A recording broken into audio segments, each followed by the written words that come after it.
Welcome to trigger with Sundar. ఈ రోజు మన స్టూడియోలో ఉన్నారు, మీకు అందరికీ సుపరిచితం.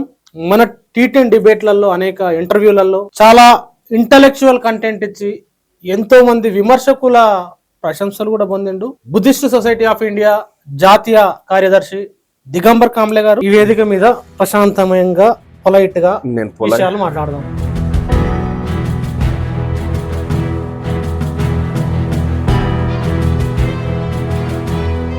దిగంబర్ కాంబ్లే దగ్గర ఎవిడెన్స్ లేకపోతే నా నోటి నుండి పదం కూడా పలుకను నేను.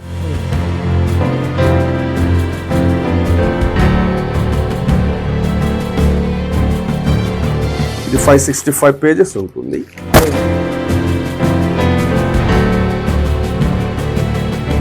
నా దగ్గర అన్ని ఎవిడెన్సెస్ ఉన్నాయి.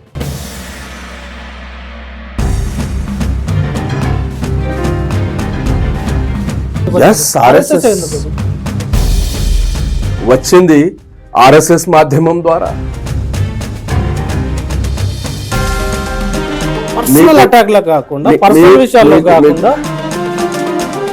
ఎస్సీ ఎస్టీ అట్రాసిటీ యాక్ట్ కేంద్ర ప్రభుత్వం చేయాల్సిన పరిస్థితులు నెట్టేసింది మాలమాదిగల ఉద్యమం.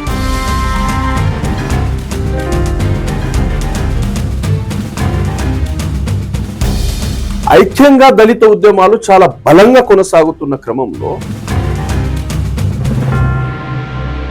ఆర్ఎస్ఎస్ కు సంబంధించినటువంటి ఒక రహస్య పత్రం లీక్ అయిందని ప్రచురితం చేసింది.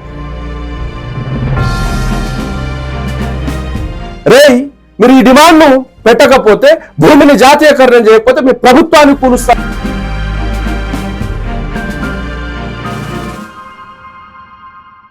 నమస్తే అండి. వర్కింగ్ క్లాస్ సెక్షన్స్ అన్ని ఐక్యంగా ఉండడానికి కావాల్సిన ఒక డిబేట్ అయితే జరగాలి రాష్ట్రంలో. ఆ ఉద్దేశంతో మళ్ళీ మిమ్మల్ని ఆహ్వానిస్తే మీరు వచ్చేందుకు ధన్యవాదాలు. ఒక మాట మీకు ఇంటర్వ్యూ ముందులే చెప్పాలనుకుంటున్నా. ఇక్కడ T10 వేదికలోనే చాలా ఇంటలెక్చువల్ డిబేట్లలో పార్టిసిపేట్ చేశారు. మత ఉన్మాదం పైన మీరు తెలుగులో ఇచ్చిన కంటెంట్ ఇప్పటి వరకు ఎవరు మాట్లాడలేదు. అలాంటి దిగంబర్ కాంబ్లే గారు ఒక కులానికి పరిమితమై కులనాయకుడిగా మారిపోయిందా? వాస్తవానికి కుల నాయకుడిగా నేను మారలేదు, మారను కూడా. బాబాసాహెబ్ అంబేద్కర్ గారి ఆశయ సాధన కొరకు, రాజ్యాంగ రక్షణ కొరకు నేను ఆల్వేస్ బాబాసాహెబ్ సైనికుడిగా పనిచేస్తాను. ఈ దేశం ఎప్పుడైతే సంకటంలో ఉంటుందో అప్పుడప్పుడు ఆ సంకటంలో ఉన్న దేశానికి ప్రశ్నించే గొంతుకనే, ఆ ప్రశ్నించే గొంతుకలున్న కులంలో నేను పుట్టిన. నేనేం చెప్పట్లా, మీకు గర్వంతో అంటున్నాను, ఈగోతో అంటున్నాను అనొచ్చు. ఒక సందర్భంలో శంకరానంద్ శాస్త్రి గారు రాసిన పుస్తకం నా దగ్గర ఉంది, రెఫరెన్స్లో మధ్యలో చూయిస్తా. బాబాసాహెబ్ అనుచరుడు, అత్యంత సన్నిహితుడు. పూనా ప్యాక్ట్ బనామ్ గాంధీ అంటే పూనా ప్యాక్ట్లో జరిగినటువంటి మొత్తం చర్చను చాలా క్లుప్తంగా వివరంగా వివరించడం జరిగింది. ఆ చర్చలో ఒక దగ్గర బాబాసాహెబ్ అంబేద్కర్ గారు చాలా స్పష్టంగా చెప్తారు,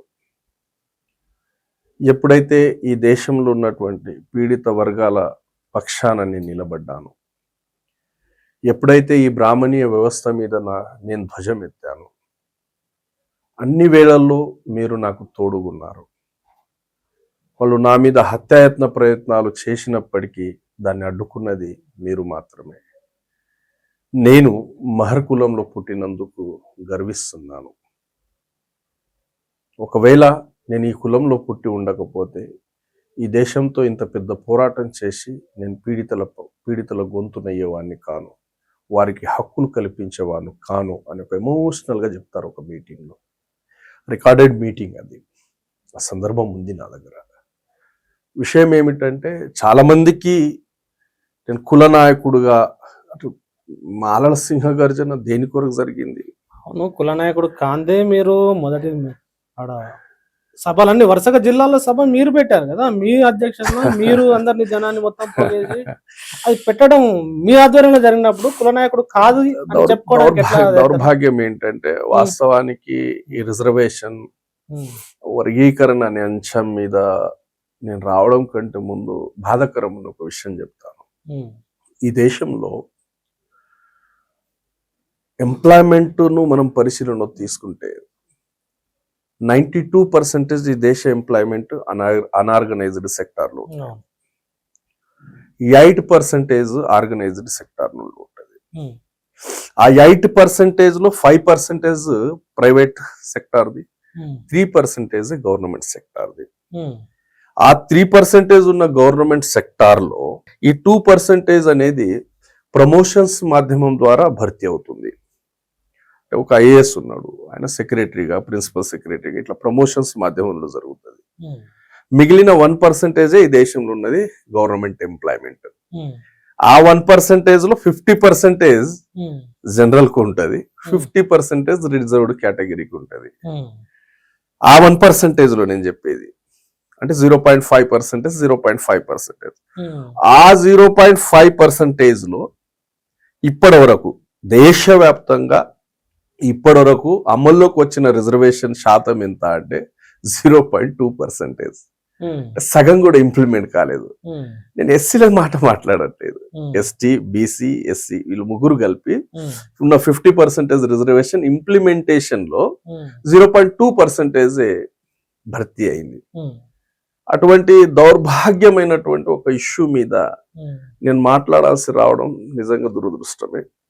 కాకపోతే వర్గీకరణ పేరిట సారీ టు ఇంటరప్ట్ మీరు చెప్పిన 0.2% లో దాన్ని మొత్తం ఫుల్ గా ఇంప్లిమెంట్ చేయడానికి ఐక్య ఉద్యమాలు రావాలి, కొట్లాడాలి, మీలాంటి వాయిసెస్ గట్టిగా వినిపించాలి. అది వదిలేసి ఒక కులం సంబంధించిన సభ పెట్టుకొని దాంట్లో మీరు గట్టి సుందర్ గారు మీకు ఐడియా ఉంది, ఎట్లా దాన్ని సమర్థించుకుంటారు? మీకు ఐడియా ఉంది, ఆలోచన ఫేస్బుక్ వేదిక గ్రూప్ లో మీరు దాంట్లో కూడా ఇన్వాల్వ్ అయి ఉన్నారు. గతంలో మతోన్మాదం మీద, మనువాదం మీద, మనుస్మృతి మీద, అదేవిధంగా ఈ దేశ రిసోర్సెస్ మీద, ఎంప్లాయ్మెంట్ మీద, రాజకీయం మీద, అన్నిటి మీద మాట్లాడినాం. మాట్లాడలేదు అంటలేను. ఇక్కడ జరిగింది ఏంటంటే ఎస్సీ ఎస్టీలకు బాబాసాహెబ్ అంబేద్కర్ గారు అత్యంత కష్టపడి, వ్యవస్థతో కష్టపడి సాధించి పెట్టినటువంటి ఆ రాజ్యాంగబద్ధమైనటువంటి రిజర్వేషన్లో వర్గీకరణ అనే ఒక విషయం మీద, ఆ వర్గీకరణ అనే విషయం మీద మొత్తం రిజర్వేషన్లను ఎత్తేసే ఒక బలమైన కుట్ర ఆ జడ్జిమెంట్ లో కనబడుతుంది. ఏ జడ్జిమెంట్ లో? జడ్జిమెంట్ కాదు, మాండేటరీ అయితే జడ్జిమెంట్ అనాలా. ఇది సుప్రీంకోర్టు ఆయా రాష్ట్రాలకు ఇచ్చినటువంటి గైడ్ లైన్సెస్. ఇది 565 పేజెస్ ఉంటుంది. దీని మొత్తం కంక్లూషన్ ఏంటి ఈ రోజు మీ ఇంటర్వ్యూ ద్వారా అంటే, నాకు ఇప్పటి వరకు అంత మీలాంటి ఒక మంచి వేదిక దొరకకపోవడం చేత నేను ఈ ఆర్గ్యుమెంట్స్ ను పైనే మాట్లాడాను. దౌర్భాగ్యం ఏంటంటే రాష్ట్రంలో ఉన్నటువంటి ఒక కుల నాయకుడు మంద ఏలియా, ఇక మీరు గౌరవించాలా కులాన్ని, మీ మాట రాకంటే ముందు ఈ వేదిక మీద ప్రశాంతంగా పొలైట్ గా మాట్లాడదాం. నేను ఒకటే మాట అంట, ఈ దేశంలో రాజ్యాంగం కంటే ముందు పీడిత కులాలకు ఉన్న పరిస్థితులు మీకు తెలుసు, సామాజిక, ఆర్థిక, రాజకీయ పరిస్థితులు. రాజ్యాంగం తర్వాత తెలుసు. నాకు నిజంగా కృతజ్ఞత భావం ఉంది. నా బ్రతుకులు మార్చినటువంటి మహనీయుడు నేను దేవుడిగా కొలుస్తా బాబాసాహెబ్ను. ఒక ఇంటర్వ్యూలో ప్రెస్ మీట్ పెట్టి బాబాసాహెబ్ను అవమానిస్తాడు. నేను ఎవరినైతే ఆదర్శంగా తీసుకుంటానో, నాకు జీవితం ఇచ్చినటువంటి ఆ బాబాసాహెబ్ పట్ల నేను ఎంత ఎమోషనల్గా ఉంటానో, ఆ బాబాసాహెబ్ మీద క్రిటిక్స్ పెట్టే అంత స్థాయి అతడిది. 4వ తరగతి చదువు లేదు, వచ్చింది ఆర్ఎస్ఎస్ మాధ్యమం ద్వారా. నేను అన్ని ప్రూవ్ చేస్తాను ఈరోజు. నా దగ్గర అన్ని ఎవిడెన్సెస్ ఉన్నాయి.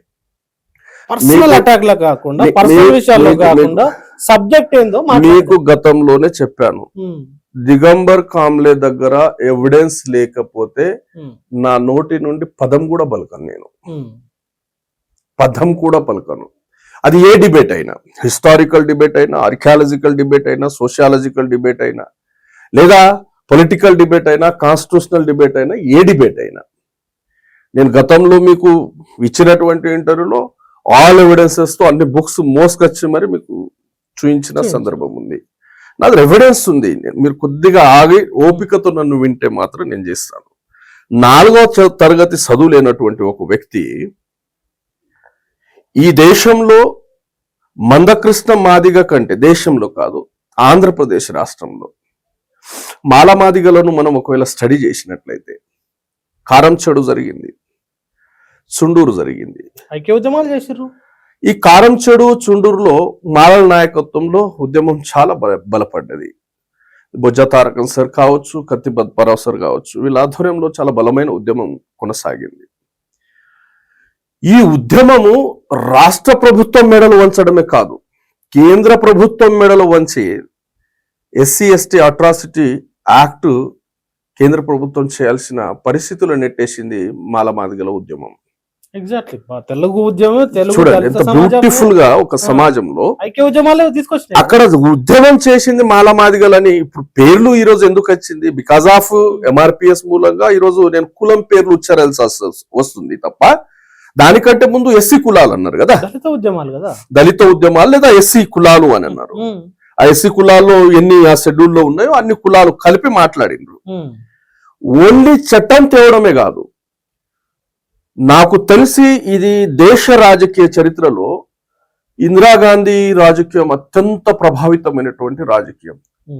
ఆ ఇందిరాగాంధీని సైతం ఛాలెంజ్ చేసే ఒక రాజకీయ నాయకుడు ఆంధ్రప్రదేశ్ నుండి పుట్టుకొచ్చాడు, ఆయన ఎన్టీ రామారావు.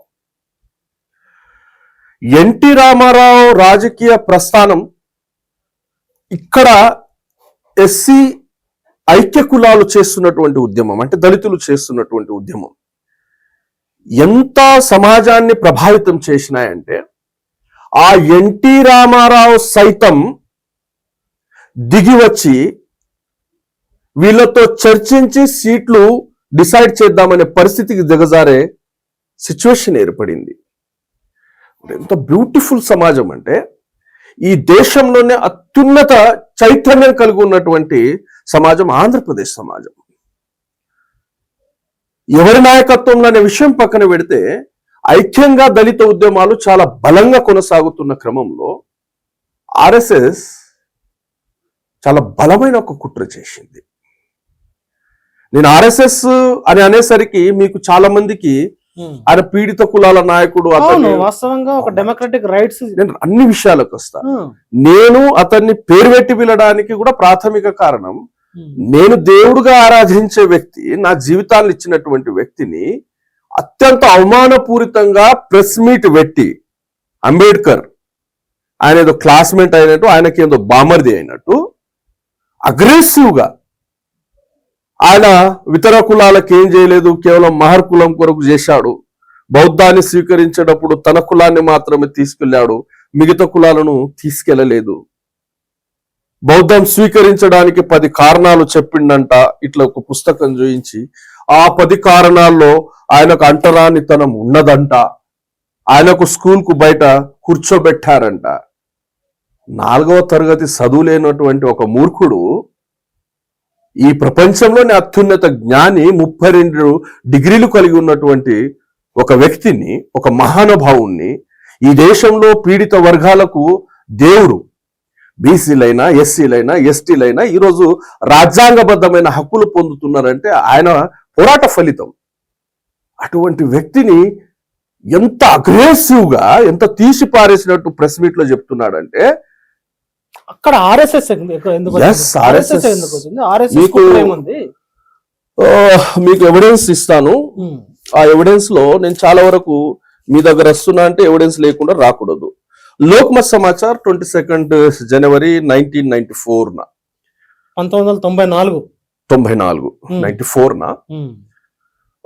ఆర్ఎస్ఎస్ కు సంబంధించినటువంటి ఒక రహస్య పత్రం లీక్ అయిందని ప్రచురితం చేసింది. మీకు ఐడియా ఉండొచ్చు, చాలా వరకు చాలా ఆథర్స్ దాంట్లో, మన తెలుగులో మడి విప్పిన చరిత్ర భ్రజరంజన్ ముని, ఇంగ్లీష్ లో అయితే డీబ్రాహ్మణైజేషన్ పుస్తకం పేరు. నేను కన్ఫర్మేషన్ కొరకు రచయిత బ్రజరంజన్ మునిని మొన్న రీసెంట్లీ మాట్లాడాను. అయ్యా మీరు ఈ సోర్స్ తీసుకున్నారంటే వాట్ ఈస్ ద బేసిస్ అంటే ఆయన అన్ని ఆధారాలు నాతో డిస్కస్ చేశారు, చాలాసేపు మాట్లాడినాం. అయితే ఇక్కడ ఉన్న సిచ్యువేషన్ మీద డిస్కస్ చేస్తే బాధపడ్డాడు ఆయన. ఆ ఆర్ఎస్ఎస్ రహస్య పత్రంలో ఒక పాయింట్ చెప్తాను. SC/ST బ్యాక్లాస్ పోస్టులు భర్తీ కాకుండా జాగ్రత్త పడాలి. ఆర్ఎస్ఎస్ రహస్య పత్రంలో 94 లో కృష్ణ మాదిగ ప్రస్తావన స్టార్ట్ అవుతుంది. 94 లో ప్రస్తావన స్టార్ట్ అయినప్పటి నుండి నేటి వరకు SC/ST బ్యాక్లాగ్ పోస్టులు ఉంటాయనే విషయము ఎస్సీ కులాలు మర్చిపోయినాయి. నేను రఫ్లీ క్యాల్కులేషన్ చేస్తే 2 నుండి 2.5 లక్షల బ్యాక్లాగ్ ఉద్యోగాలు ఎస్సీ కులాలు నష్టపోవడానికి ప్రాథమిక కారణం ఎవరంటే మంద ఏలియా, కృష్ణ మాదిగ. ప్రాథమిక కారణం ఈ మేనిఫెస్టోలో ఉంది. ఆర్ఎస్ఎస్ అంటున్నారు, మందకృష్ణ అంటున్నారు. ఎందుకు కన్ఫ్యూజ్? మీరు కన్ఫ్యూజ్ కాకండి, నేను కన్ఫ్యూజ్ జనాలను ఎందుకు కన్ఫ్యూజ్ చేస్తారు? జనాన్ని కూడా చేయను. 94 లో ఆయన ఉద్యమ ప్రస్థానం జరుగుతుంది. 94 లో ఈ ఆర్ఎస్ఎస్ డాక్యుమెంట్ రిలీజ్ అవుతుంది లోక్మత్ సమాచార్ లో 22 జనవరిన. ఇందులో 25 అంశాలు ఉంటే కృష్ణ మాదిగకి ఇచ్చిన 4 అంశాలు చెప్తా. ఆర్ఎస్ఎస్ ఇచ్చింది, అతడు మోసుకొచ్చింది. అవి ఎగ్జాక్ట్ గా ఈ రోజు వరకు 2024 వరకు కృష్ణ మాదిగ ఈ ఎజెండా మీద తప్ప దేని మీద పని చేసిందంటే నాకు అడగండి. ఫస్ట్, SC/ST బ్యాక్లాగ్ పోస్టులు భర్తీ కాకుండా జాగ్రత్త పడాలి. ఇది ఫుల్ఫిల్ అయింది. 2.5 లక్షలు మాలా మాదిగలు ఇతర కులాలు కూడా, అంటే మొత్తం ఎస్సీ కులాలు, ఎస్టీ కులాలు, మొత్తం SC/ST కులాలు బ్యాక్లాగ్ పోస్టులు వాళ్లకు రాకపోవడానికి కారణం కృష్ణ మాదిగ తీసుకొచ్చిన వర్గీకరణ పోరాటం. ఓన్లీ ఎస్సీలేదు కాదు, ఏదైనా ఇప్పుడు జడ్జిమెంట్ లో ఎస్టీలు పార్టీ కాదండి. సుప్రీంకోర్టు సపరేట్ ఇంట్రెస్ట్ ఏంటో నాకు తెలియదు. కొత్త జ్యుడిషియల్ సిస్టమ్ ని కనుక్కున్నారు. అసలు ఆ కేసులో పార్టీ కానటువంటి వాళ్ళకు కూడా ఆ కేసులో తీర్పులో యాడ్ చేస్తున్నారు. ఎట్లా చేస్తారండి? వాళ్ళ ఆర్గ్యుమెంట్స్ వినకుండా. సుప్రీంకోర్టా ఇంకేమన్నది? ఇక్కడ నుంచి అటు పోదాం, ఇక్కడ నుండి పోదాం. ఒక పాయింట్ లో సవర్ణులు కాని కులాల మధ్య వాడు పరస్పరం కలహించుకునే విధంగా కుట్రలు పన్నాలి. మళ్ళీ చెప్పండి. సవర్ణులు కాని కులాల మధ్య వారు పరస్పరం కలహించుకునే విధంగా కుట్రలు పన్నాలి, అంటే పరస్పరం గొడవలు పడే విధంగా కుట్రలు పన్నాలి.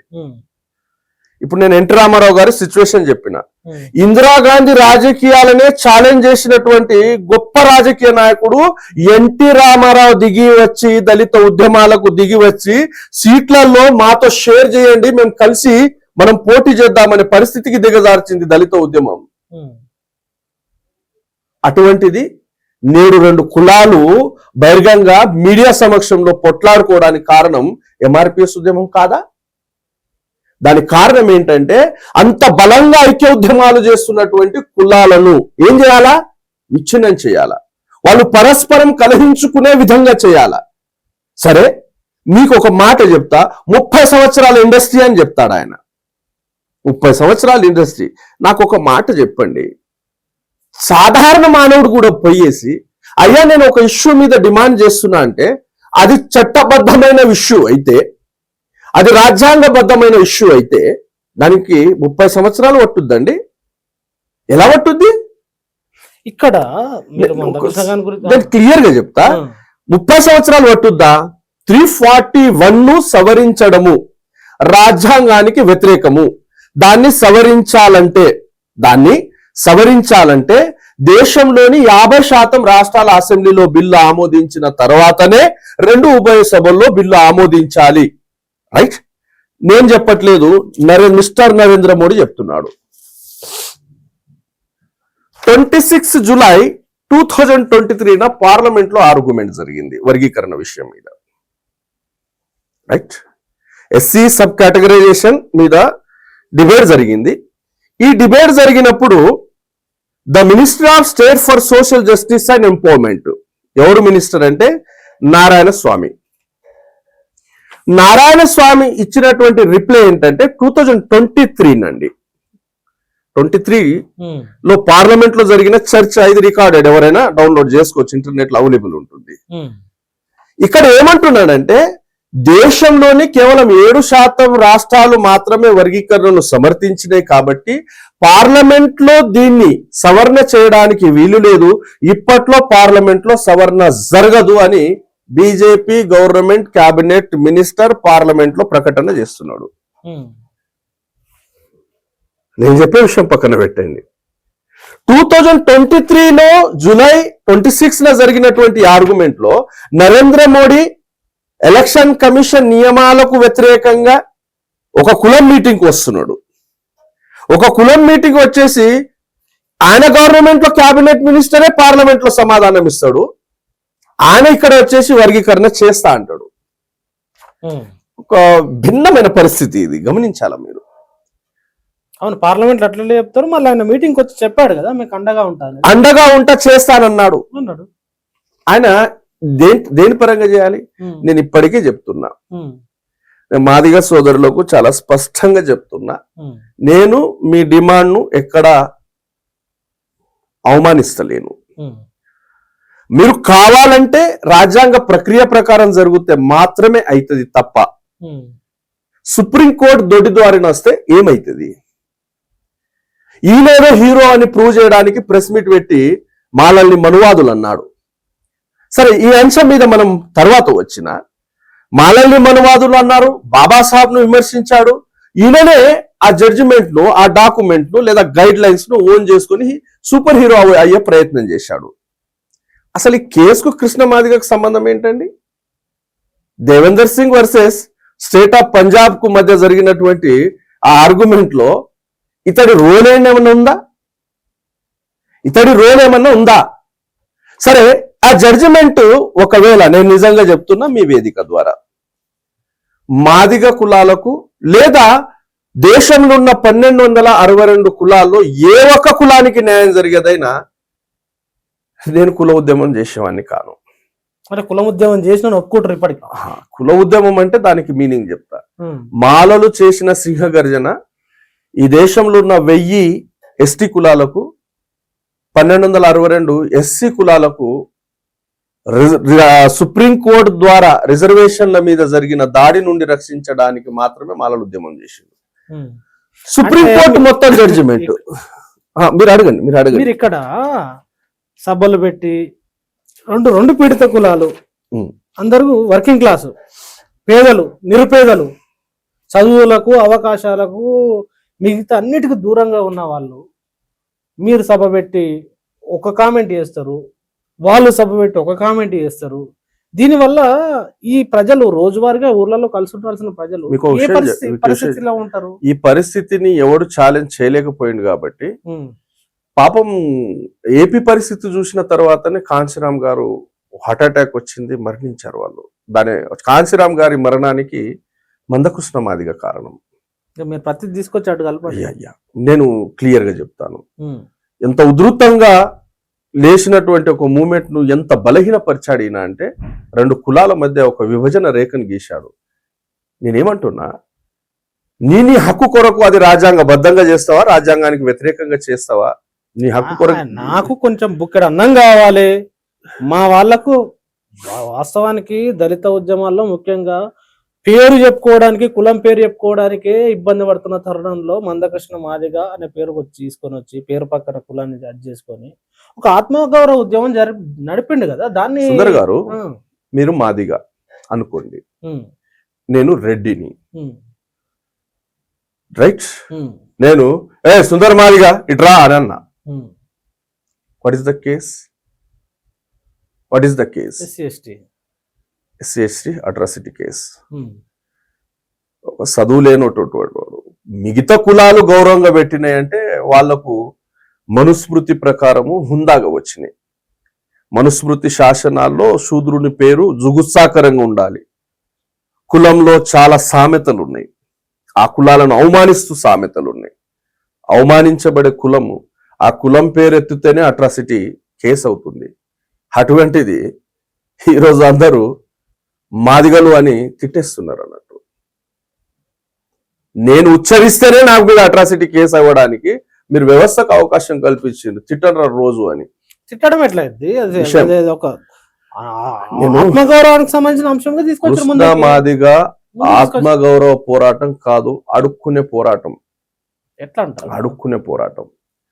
ఆత్మగౌరవ పోరాటాలు చాలా, నేను ఒక వాస్తవంగా మీరు ఎట్లుందంటే మీ ఆర్గ్యుమెంట్, ప్రత్యేక తెలంగాణ ఉద్యమం వచ్చినప్పుడు మాకు తెలంగాణ కావాలి, మాకు అన్యాయం జరిగింది అని అడిగినప్పుడు మిగతా సెక్షన్స్ అన్ని కరెక్టే అని చెప్పేసి ఇక్కడ సపోర్ట్ చేశారు. సమైక్యాంధ్ర ఉద్యమం కలిసి ఉండాలి అనే దానికి ఎట్లా ఉంటుందో మీరు మాట్లాడుతున్న ఆర్గ్యుమెంట్ కూడా దాదాపు. నేను ఒక విషయం చెప్తా.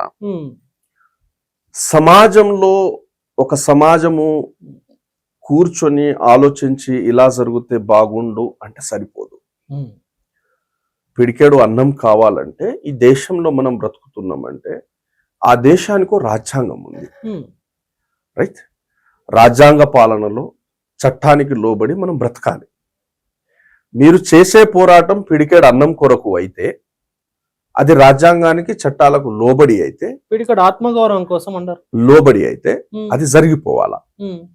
30 సంవత్సరాలు దాన్ని పట్టడానికి కారణం ఏంటి?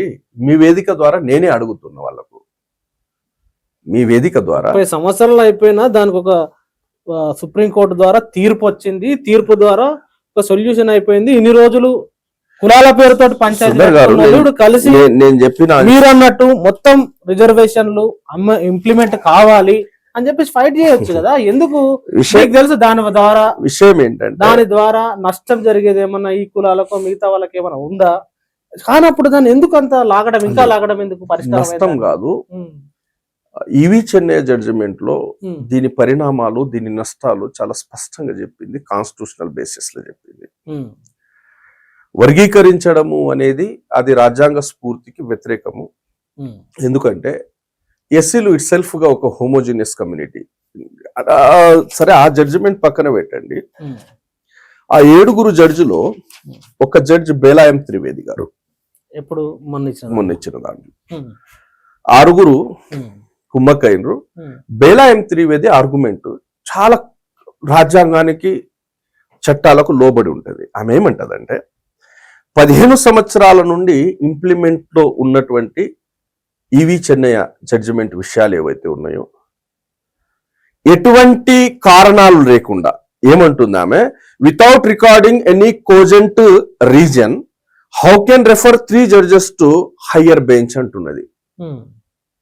5 జడ్జిలు ఇచ్చినటువంటి ఆ తీర్పును ఏ కోజెంట్ రీజన్ లేకుండా, ఎటువంటి కారణం లేకుండా ఈ 3 జడ్జిలు హయ్యర్ బెంచ్ కు రెఫర్ చేయడమే చట్టరీత్యా నేరం అని ఫస్ట్ పాయింట్ లో కొట్టేసింది ఆమె ఆర్గ్యుమెంట్ లో. సెకండ్ లో ఏమన్నదంటే article 341 is class itself homogeneous group. Homogeneous group sub classification చేయడం అనేది ఏమవుతుందంటే ఆర్టికల్ 341 ను ఆర్టికల్ 14 ను టింకరింగ్ చేయడం అవుతుంది. ఈ టింకరింగ్ అనే పదానికి బేలాయం త్రివేదికి బాబాసాహెబ్ కు సంబంధం ఉంది. బాబాసాహెబ్ అంబేద్కర్ గారికి ఆ రోజు గోవింద్ వల్లభ పంత్ ఆర్థిక మంత్రి, ఆయన ఏమంటాడంటే లేదు 341 ఆయా రాష్ట్రాలు ఆయా కులాలు ఉన్నాయి కదా, అది స్టేట్స్ ఇంట్రెస్ట్ మేరకు ఇచ్చేయాలి అని ఆర్గ్యుమెంట్ చేస్తే బాబాసాహెబ్ ఏమంటారంటే రానున్నటువంటి రాజకీయాల్లో రాజకీయాల అవసరాల కొరకు ఆ పీడిత కులాలను విభజించి రాజకీయం చేసే ప్రయత్నం చేస్తే ఈ పీడిత కులాలు డిస్ట్రాయ్ అయిపోతాయి. కాబట్టి ఇది అధికారం రాష్ట్రాలకు ఇవ్వకూడదు. రాష్ట్రాలకు ఇచ్చినట్లయితే 341 టింకరింగ్ అంటే దాన్ని ఏమంటారు అంటే ఛేడ్ఛాడ్ చేయడం. దాన్ని వాళ్ళకి ఇష్టం వచ్చినట్టు యూజ్ చేస్తారు. అంటే పాలక కులాలు వాళ్ళకి ఇష్టం వచ్చినట్టు దాన్ని ఇష్టరాజ్యంగా మార్పు చేస్తారు. టింకరింగ్ ఆర్టికల్ 341 టింకరింగ్ చేసే అవకాశం ఉంది. కాబట్టి ఇది నేను స్టేట్ కు ఇవ్వదలుచుకోలేదు. అదే విధంగా పార్లమెంట్ కూడా ఫైనల్ కాదు, ఆయా రాష్ట్రాల అభిమతం కూడా దీంట్లో కావాలి అని బాబాసాహెబ్ ఆర్గ్యుమెంట్ చేస్తారు. ఇక్కడ బేలాయం త్రివేది గారు tinkering the article 341 also article 14 అని చెప్తుంది.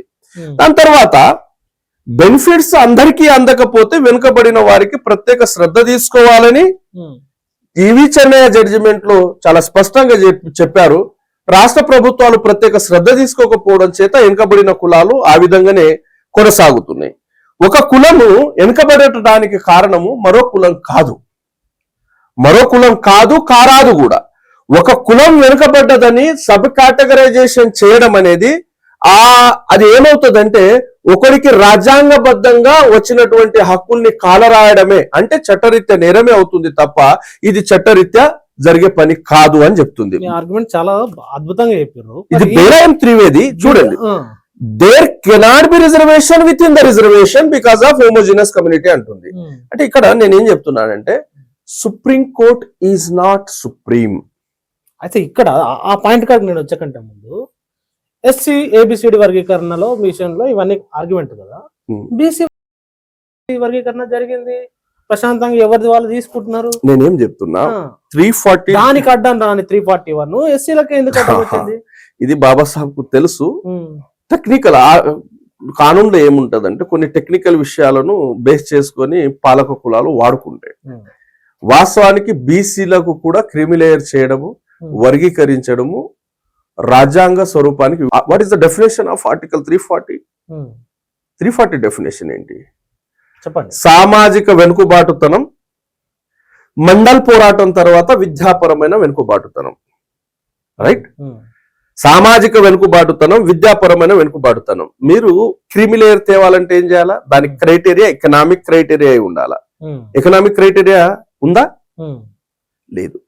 అయినప్పటికీ 1992లో ఇందిరా సాహాని జడ్జిమెంట్ లో ఏమన్నారంటే వీళ్ళను క్రిమిలేయర్ చేయొచ్చు బికాస్ ఆఫ్ వాళ్ళు హెటరోజీనస్ కమ్యూనిటీ, ఒకే రకమైన సమూహం కాదు, భిన్నమైన సమూహం, హెటరోజీనస్ కమ్యూనిటీ చేయవచ్చు, వర్గీకరణ చేయొచ్చు, క్రిమిలేయర్ చేయొచ్చు, రెండు చెప్తుంది. అయితే అక్కడ ఆ 9 మంది జడ్జిల ధర్మాసనం ఒక ల్యాండ్ మార్క్ తీర్పు కూర్చింది. దీన్ని కూడా మనం పరిశీలన చేయాలా. రిజర్వేషన్ 50% కంటే మించకూడదు అని 5 జడ్జిలు కలిసి 9 మంది జడ్జిలు ఇచ్చిన తీర్పును కాల రాస్తున్నారు. 10% ఈడబ్ల్యూఎస్ రిజర్వేషన్ ఇవ్వడము రాజ్యాంగ స్ఫూర్తికి వ్యతిరేకమే కాదు, ఇట్ సెల్ఫ్ గా సుప్రీంకోర్టు గైడ్ లైన్స్ కూడా వ్యతిరేకమే.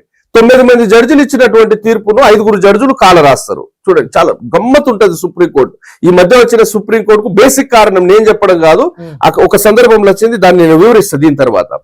అయితే ఇందిరా సాహాని జడ్జిమెంట్ లో చాలా క్లియర్ గా ఏం చెప్పిందంటే దీన్ని ఎస్సీ ఎస్టీలకు ఉదాహరణగా తీసుకోరాదు because of they are homogeneous community, వాళ్ళు సజాతీయ కులాలు కాబట్టి దీన్ని వాళ్లకు ఉదాహరణగా తీసుకోరాదు అని 9 మంది జడ్జిలు తీర్పిస్తే ఈ 7 జడ్జిలు 6 జడ్జిలు కలిసి ఆ 9 మంది జడ్జిమెంట్ ను క్రాస్ చేస్తున్నారు. వీళ్ళు ఏ బేసిస్ మీద?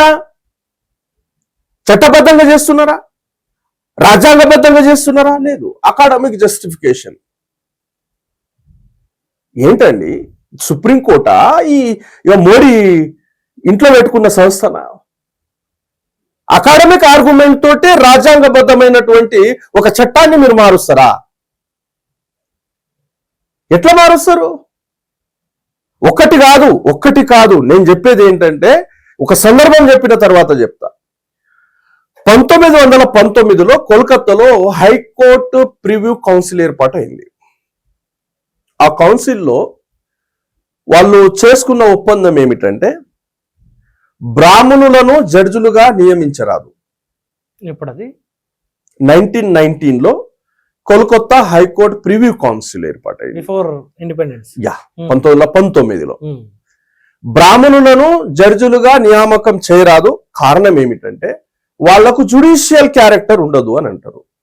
అంటే జుడిషియల్ క్యారెక్టర్ అంటే వాదోపవాదాలు విన్న తర్వాత నీతి, నిజాయితీ, నిజం, చట్టం, ఆధారం ఇవన్నీ చూసి నిజాయితీగా జడ్జిమెంట్ ఇచ్చే క్యారెక్టర్ లేకపోవడం, జుడిషియల్ క్యారెక్టర్ లేకపోవడం అంటే నిజాయితీ లేకపోవడం, చట్టం పట్ల నిజాయితీ లేకపోవడం, వ్యక్తిత్వం పట్ల నిజాయితీ లేకపోవడం. ఈ జుడిషియల్ క్యారెక్టర్ లేని కారణం చేత బ్రాహ్మణులను జడ్జిలుగా నియమించరాదని ఒక చర్చ జరిగింది. అది దేశవ్యాప్తంగా ఈ చర్చ మీద చాలా సవాళ్లు కూడా వచ్చినాయి, ఇప్పుడు వస్తున్నాయి. అయితే ఈ చర్చ మీకు ఒక సందర్భంలో చేస్తా. ఈ సుప్రీంకోర్టు ద్వారా వచ్చినటువంటి ఈ రాష్ట్రాలకు సూచనలు ఏవైతే ఉన్నాయో, సీజే ఎవరు, చీఫ్ జస్టిస్ ఎవరు? కులానికి మొత్తం ఎట్లా ఆపాదిస్తారు? నేను ఒక్క కులానికి కాదు, ఈ దేశం సత్యానాశనం అవడానికి కారణం 1919లో ఆ రోజు కోల్కతా హైకోర్టు ప్రివ్యూ కౌన్సిల్ వాళ్ళు ఏదైతే చేసిన ఆలోచన ఉందో ఆ ఆలోచనకు వ్యతిరేకంగా ఈ దేశంలో జడ్జిల నియామకం జరిగింది. మీకు ఒక విషయం చెప్తా. ఒక సుప్రీంకోర్టు చీఫ్ జస్టిస్ పూణేలో ఒక సభలో ఏమంటున్నాడంటే రామమందిరం కేసులో తీర్పు ఇవ్వాల్సిన సమయంలో ఏం చేయాలో అర్థం కాని ఆలోచించుకుంటా ప్రార్థన చేసుకుంటా కూర్చుంటే దేవుడే కలలకు వచ్చి ఆ విధంగా తీర్పు ఇవ్వమన్నాడని చెప్తున్నాడు ఆయన. కాలంలో బాగా అదే అయిపోయింది ఆ వార్త. అది ఒకసారి చూడండి, రామమందిరం తీర్పులో ఏమైనా చట్టం ఉందా? చట్టబద్ధత ఉందా? ఆధారాలు ఉన్నాయా? ఆర్కియాలజికల్ ఎవిడెన్స్ ఉందా? ఏమని తీర్పిస్తున్నారు మీరు? మెజారిటీ ప్రజలు నమ్ముతున్నారు అతను అక్కడ పుట్టాడని, ప్రజల నమ్మకాన్ని బేస్ చేసుకొని నేను తీర్పిస్తున్నా అని చెప్తున్నాడు. జ్యుడిషియల్ క్యారెక్టర్ లేకపోవడం అంటే దీన్ని అంటారు. ఆ విషయం కాదు, మొన్న సంబల్లో యూపీలో మత ఘర్షణలు జరిగినాయి. దానికి కారణం ఈ చీఫ్ జస్టిస్ చంద్రచూడే. 1991లో పివి నరసింహారావు గారు భారత పార్లమెంట్ లో మెజారిటీ సభ్యుల సమక్షంలో మెజారిటీ మేరకు ఒక చట్టం చేశారు. ఆ చట్టం ఏంటంటే ప్లేసెస్ ఆఫ్ వర్షిప్ యాక్ట్ 1991. ఆ చట్టం ఏం చెప్తుందంటే ఏదైనా ప్రార్థన స్థలాన్ని మార్చడాన్ని నిషేధించే చట్టం. ఎప్పటి నుండి? దేశానికి స్వతంత్రం వచ్చిన రోజు నుండి 15 ఆగస్టు 1947 తర్వాత ఈ దేశంలో ఉన్నటువంటి ప్రార్థన స్థలాలు యథావిధిగా ఉండాలి, దాంట్లో ఇంత కూడా మార్పు చేయడానికి వీలు లేదు అని నిషేధిస్తూ చట్టం చేసింది. పార్లమెంట్ కదా చేసింది చట్టం. చట్టాలు సుప్రీంకోర్టు చేయవు కదా. పార్లమెంట్ చట్టం చేస్తే ఈ జస్టిస్ చంద్రచూడ్ 2022లో జ్ఞానవాపి మసీద్ మీద ఆ ఆర్గ్యుమెంట్ ను స్వీకరించి ఆయన జడ్జిమెంట్ ఇస్తున్నాడు. ఏమని? నేను మార్చడానికి తీర్పు ఇవ్వట్లేదు, పరిశీలించడానికి తీర్పిస్తున్నాను అన్నాడు. పరిశీలించి ఏం చేస్తారండి మీకు మార్చడానికి వీల్లేనప్పుడు? ఆ జ్ఞానవాపి మసీద్ మీద జస్టిస్ చంద్రచూడ్ ఇచ్చినటువంటి తీర్పును బేస్ చేసుకొని ఇక్కడ సంభల్లో అటువంటి తీర్పు వచ్చింది, మత ఘర్షణ జరిగింది. జ్యుడిషియల్ క్యారెక్టర్ లేకపోవడం అంటే ఇది. రెండు మతాల మధ్య ఘర్షణ కాకూడదు అని ఆ రోజు భారత పార్లమెంట్ లో భారత ప్రభుత్వం, దేశ ప్రధాని పార్లమెంట్ లో చట్టం చేస్తే ఒక సుప్రీంకోర్టు చీఫ్ జస్టిస్ దాన్ని కాల రాసి ఈ దేశంలో మత ఘర్షణల కారణం కాలేదా? అజ్మేర్ దర్గా విషయంలో తీర్పిస్తున్నారు. ఇది జ్యుడిషియల్ క్యారెక్టర్ లేకపోవడం. ఇక సరే, ఆ విషయము కాస్త పక్కన పెడితే ఎస్సీ సబ్ కేటగరైజేషన్ లో మీ వేదిక ద్వారా నేను మాదిక ప్రజలకు, ఇంటలెక్చువల్స్ కు విన్నపం చేస్తున్నా. దౌర్భాగ్యం ఏమిటంటే మాదిగలకు కృష్ణ మాదిగ ఒక ఆర్ఎస్ఎస్ ఏజెంట్ లీడర్ గా చలామణి అవడం వాళ్ళ దౌర్భాగ్యం. నేను చాలా క్లియర్ గా గతంలో ఒక ఇంటర్వ్యూలో చెప్పాను, నాకు ఏ కులం మీద ద్వేషం లేదు, మాదిగల మీద అసలే లేదు. నా సోదర కులం, నా గుడిసె పక్కనున్న కులం, కలిసి జీవించినాం, కలిసి చదివినాం, కలిసి హాస్టళ్లలో. ఆ రోజు ఎస్సీ కులాల మధ్య ఉన్న ఐక్యతను ధ్వంసం చేయడమే కాదు, ఈ రోజు మాదిగ కులం మొత్తం ధ్వంసం అవడానికి కారణం ఎంఆర్పిఎస్ మాత్రమే. నేను నిజంగా చెప్తున్నా, ఈ తెలంగాణ రాష్ట్రం ఏర్పాటైన చాలా మంది ఇంటలెక్చువల్స్, డాక్టర్ జిల్కర శ్రీనివాస్ లాంటి వాళ్ళు కావచ్చు, విశారదన్ లాంటి వాళ్ళు కావచ్చు, కదిరి కృష్ణ లాంటి వాళ్ళు కావచ్చు, వీళ్ళందరితో చర్చించిన తర్వాత ఈ దేశంలోనే అత్యంత చైతన్యం కలిగి ఉన్నటువంటి దళిత కులాలు, ఒకవేళ ఈ రాష్ట్రంలో మనం 22% ఉన్నాం, మనం రాజ్యం వైపు అడుగులు వేసినట్లయితే, రాజకీయంగా కమ్యూనిటీని చైతన్యం చేసినట్లయితే మన రాజకీయ వాటా చాలా ఖచ్చితంగా ఉంటుంది, ఖచ్చితంగా తీసుకోవచ్చు అని చాలా చర్చలు జరిపినాం. కానీ ఎప్పుడైతే రాజకీయ పోరాటం చేస్తామని మేము మాలాంటి వాళ్ళు బయటకు వస్తున్నామో మాకు ప్రతిసారి ఆటంకం అయ్యేది వర్గీకరణ, ఎంఆర్పిఎస్, కృష్ణమాదిగ. అది ప్రశాంతంగా అయిపోతే మిగతా ఎట్లయితుందండి? రాజ్యాంగానికి వ్యతిరేకంగా ఎట్లయితుంది? ఇదే నేనేమంటున్నా, మోడీ గవర్నమెంటే పార్లమెంట్ లో వాళ్ళ మినిస్టరే, క్యాబినెట్ మినిస్టర్ ఇది కాదు అని అంటున్నాడు. కారణం చెప్తున్నాడు, 7 రాష్ట్రాలు ఒప్పుకున్నాయి, మిగతా రాష్ట్రాలు ఒప్పుకోలేదని పార్లమెంట్ లో చెప్తున్నాడు. మీరు సుప్రీంకోర్టుకు వ్యతిరేకంగా తెచ్చిన దాంట్లో నేను నిజం చెప్తున్నా, అది మాదిగ కులానికి న్యాయం చేసేదైతే నేను ఉద్యమం ఇప్పుడు ఆపుతా. ఆ మొత్తం జడ్జిమెంట్ యొక్క సారాంశం ఏంటి? మొత్తం 565 పేజీల జడ్జిమెంట్ సారాంశం ఫస్ట్ మాదిగలు కాదు, మొత్తం ఎస్సీ ఎస్టీ కులాలను ధ్వంసం చేసే జడ్జిమెంట్ అండి ఇది. ఇప్పుడు క్రిమినల్ మ్యాండేటా? క్రిమినల్ క్రైటీరియా ఏంటి? ఎకనామిక్ క్రైటీరియా, షెడ్యూల్ క్యాస్ట్ కు వచ్చిన రిజర్వేషన్ ఏంటంటే దాని బేసిస్ ఏంటి? అన్టచబిలిటీ. క్రిమిలేయర్ మ్యాండేట్ కాకపోయినా క్రిమిలేయర్ చేయాలి. ఒక సందర్భం వచ్చింది. రిజర్వేషన్ ఒక జనరేషన్ కొనసాగాలి. రిజర్వేషన్ కు టైం బాండ్ విధించాలి. రిజర్వేషన్ మూలంగా కులాలు బలపడుతున్నాయి. ఏన్షియంట్ ఇండియాలో కులాలు లేవు, వర్ణాశ్రమ ధర్మం ఉంది. అది చాలా గొప్పది. భగవద్గీతను, స్కంద పురాణాలను రెఫరెన్స్ ఇస్తున్నారు. చిత్రం ఏంటంటే ఈ దేశంలో బీసీలో ఒక 4000 కులాల్లో విభజితమైతే, ఎస్సీలో ఒక 1200 కులాలు విభాజితమైతే, ఎస్టీలో 1000 కులాలలో విభాజితమై ఉన్నటువంటి ఈ దేశాన్ని బాబాసాహెబ్ అంబేద్కర్ గారు రాజ్యాంగంలో ఒక ఫ్రేమ్ లో తీసుకొచ్చారు. 4000 కులాలను ఆర్టికల్ 340 ద్వారా ఒకే ఫ్రేమ్ లో బంధించారు. Backward caste actually classes caste గా మళ్ళా మారింది 1935 చట్టం తర్వాత. నేను దాన్ని తర్వాత డిస్కస్ చేద్దాం. 1262 ఉన్నటువంటి ఎస్సీ కులాలను 341 ద్వారా షెడ్యూల్ క్లాసెస్ గా తీసుకొచ్చారు. సుమారుగా 1000 ఉన్న ట్రైబల్ కులాలను 341, 342 ద్వారా తీసుకొచ్చారు.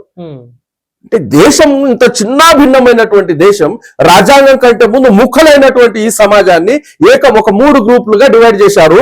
సుప్రీంకోర్టు ఏమంటుంది? రిజర్వేషన్ మూలంగా కులాలు బలపడుతున్నాయంట.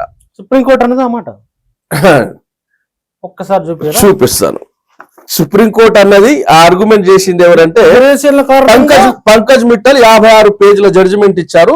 పంకజ్ మిట్టల్ చెప్తున్నాడు రిజర్వేషన్ల కారణంగా కులాలు బలపడుతున్నాయి. కులము భారతదేశానికి కాదు, కులము రాజ్యాంగం ద్వారా రిజర్వేషన్ ద్వారా బలపడుతుంది. భారతదేశంలో ఎన్షియంట్ ఇండియాలో వర్ణధర్మం ఉంది. వర్ణధర్మం గొప్పది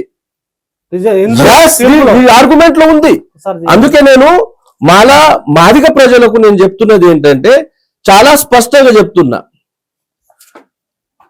నేను టిక్ చేసిన అంశం చూస్తాను మీకు. పంకజ్ మిట్టల్ జడ్జిమెంట్ కులాల కారణం రిజర్వేషన్ల కారణంగా casteless society, caste system versus the వర్ణ సిస్టమ్ ఈ ఆర్గ్యుమెంట్ చేశాడు. ఈ ఆర్గ్యుమెంట్ లో పేజ్ నంబర్ 40లో భగవద్గీత శ్లోకాన్ని కోట్ చేస్తున్నాడు. భగవద్గీత శ్లోకం కూడా కోట్ చేశాడు. చాతుర్వర్ణం మాయా సృష్టి, ఇది ఒక శ్లోకం గతంలో మనం డిస్కస్ చేసినాం. Lord Krishna says that I have categorised human in 4 varnas according to their nature and characteristics. Gita thus only promotes varna system which is different from present day caste system. It lays emphasis and abilities, qualities and consciousness of a person to have balanced structure of society and to bring out the best in every person, the 4 varnas అని mention చేస్తున్నాడు. శ్లోకాలు రాసి ఇది భగవద్గీత శ్లోకం రాసి varna system establish అవ్వాలి అనేది ఆలోచన. చూడండి, సుప్రీంకోర్టు జడ్జి ఇచ్చిన తీర్పు. సుప్రీంకోర్టు 6 జడ్జులు రాజ్యాంగం మీద చేసిన దాడి ఎంత ప్రమాదకరమైనది. కులాలు లేవా హిందూ సొసైటీలో? కులాలు లేవా? మనుస్మృతిలో కులాలు చూపించాలా? రాముడు కులం కారణం చేత సీతను వెలివేయలేదా? చాకలోడు అవమానించాడని ఆ సందర్భం లేదా? సూతపుత్రుడు అని మహాభారతంలో సందర్భం లేదా? కులాలు హిందూ ధర్మంలో లేవా? బోయవాడు వాల్మీకి రాసిందని వాళ్ళే చెప్తారు కదా. సరే, వాల్మీకి ఎవడు? అతని ప్రస్తావన వేరు. కానీ ఇక్కడ విషయం ఏమిటంటే ఇది జడ్జిమెంట్ అండి. భారత అత్యున్నత న్యాయస్థానం ఇస్తున్న జడ్జిమెంట్ కంప్లీట్ కాన్స్టిట్యూషన్ ఫ్రేమ్ కు వ్యతిరేకంగా. ఇంకో పాయింట్ ఏంటంటే అదే రిజర్వేషన్ల కారణంగా క్యాస్ట్ సిస్టమ్ బలపడుతుంది అనే కామెంట్. ఇది మొత్తం ఆర్గ్యుమెంట్ అండి. ఆర్గ్యుమెంట్ లో కదా constitution virtuality visualize a castless society and a unified society but in the name of equality to according facility and privileges to the depressed classes downtrodden. It is said that we have continued with the so called Manuvadi system of caste. అలా ఇయ్యడము Manuvadi system of caste ను మనం continue చేయడం అవుతుందని కూడా చెప్తున్నాడు ఆయన. విషయం ఏంటంటే ఇతడు చాలా క్లియర్ గా రిజర్వేషన్ కులాలను బలపరుస్తుందని చెప్తూనే వర్ణం మాత్రమే ఉన్నదని చెప్తున్నాడు. లాస్ట్ పాయింట్ లో ఒక పాయింట్ నేను సుప్రీంకోర్టు టోటల్ కంక్లూషన్ చెప్పాను. క్రీమిలేయర్ ను తేవడం, ఒక జనరేషన్ ఇవ్వడము, టైం బాండ్ విధించడము, రిజర్వేషన్ ఎకనామిక్ క్రైటీరియాగా మార్చడము. రిజర్వేషన్ యొక్క క్రైటీరియా ఏంటి? SC reservation untouchability. అన్టచబిలిటీని తీసేసి ఎకనామిక్ క్రైటీరియా మార్చడం. దాని తర్వాత వాళ్ళు చెప్పుకున్నటువంటి అంశం ఏంటంటే రిజర్వేషన్ ఇది వర్ణ సిస్టమ్ ఇది చేస్తుంది, ఎఫిషియన్సీ మేరకు రానున్న కాలంలో రిజర్వేషన్లు ఎత్తేయాలా. ఇది సుప్రీంకోర్టు ధర్మాసనం ఇచ్చినటువంటి పాయింట్ కూడా ఉందా? రానున్న ఎఫిషియన్సీ ఉన్నంత వరకు రానున్న కాలంలో రిజర్వేషన్లు ఎత్తేయాలా, ఈ పాయింట్ కూడా ఉంది. అయితే ఇక్కడ నేనేమంటున్నా, మాదిగ ప్రజలైనా మిగతా వాళ్ళైనా కృష్ణ మాదిగ మాలల మీద ఒక ద్వేషం ఉంది.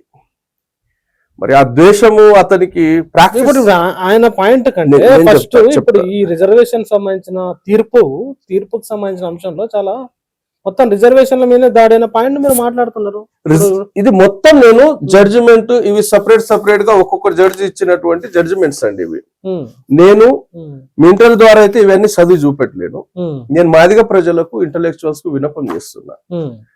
మాదిగలకు న్యాయం చేసేది ఈ సుప్రీంకోర్టు గైడ్ లైన్స్ ఉంటే మాలలుగా మేము ఉద్యమమే ఆపేస్తాం. మరి మాట్లాడొచ్చు కదా, ఇంటలెక్చువల్స్ కూర్చోవచ్చు కదా. ఏం మాట్లాడతారండి? ఒక ఫోర్త్ క్లాస్ మూర్ఖుడు ఒక ఆర్గ్యుమెంట్. నేను ఒక మాట అంట, తెలంగాణలో ఒక మాట అంట, యువర్ జర్నలిస్ట్, మీరు కూడా రెస్పాన్సిబులే. ఆయన బాబాసాహెబ్ మీద కౌంటర్ వేసినప్పుడు మీరు ఖండించిండా? ఆర్ఎస్ ప్రవీణ్ కుమార్ ఖండించిండా? విశారదన్ ఖండించిండా? కదిరి కృష్ణ ఖండించిండా? అంటే ఇండైరెక్ట్ గా బాబాసాహెబ్ విమర్శన చేయమని ప్రమోట్ చేస్తున్నారు కృష్ణ మాదిగని మీరు. అంత అగ్రెసివ్ గా బాబాసాహెబ్ ఆయన అవమానిస్తా ఉంటే మీడియా ఖండించదు.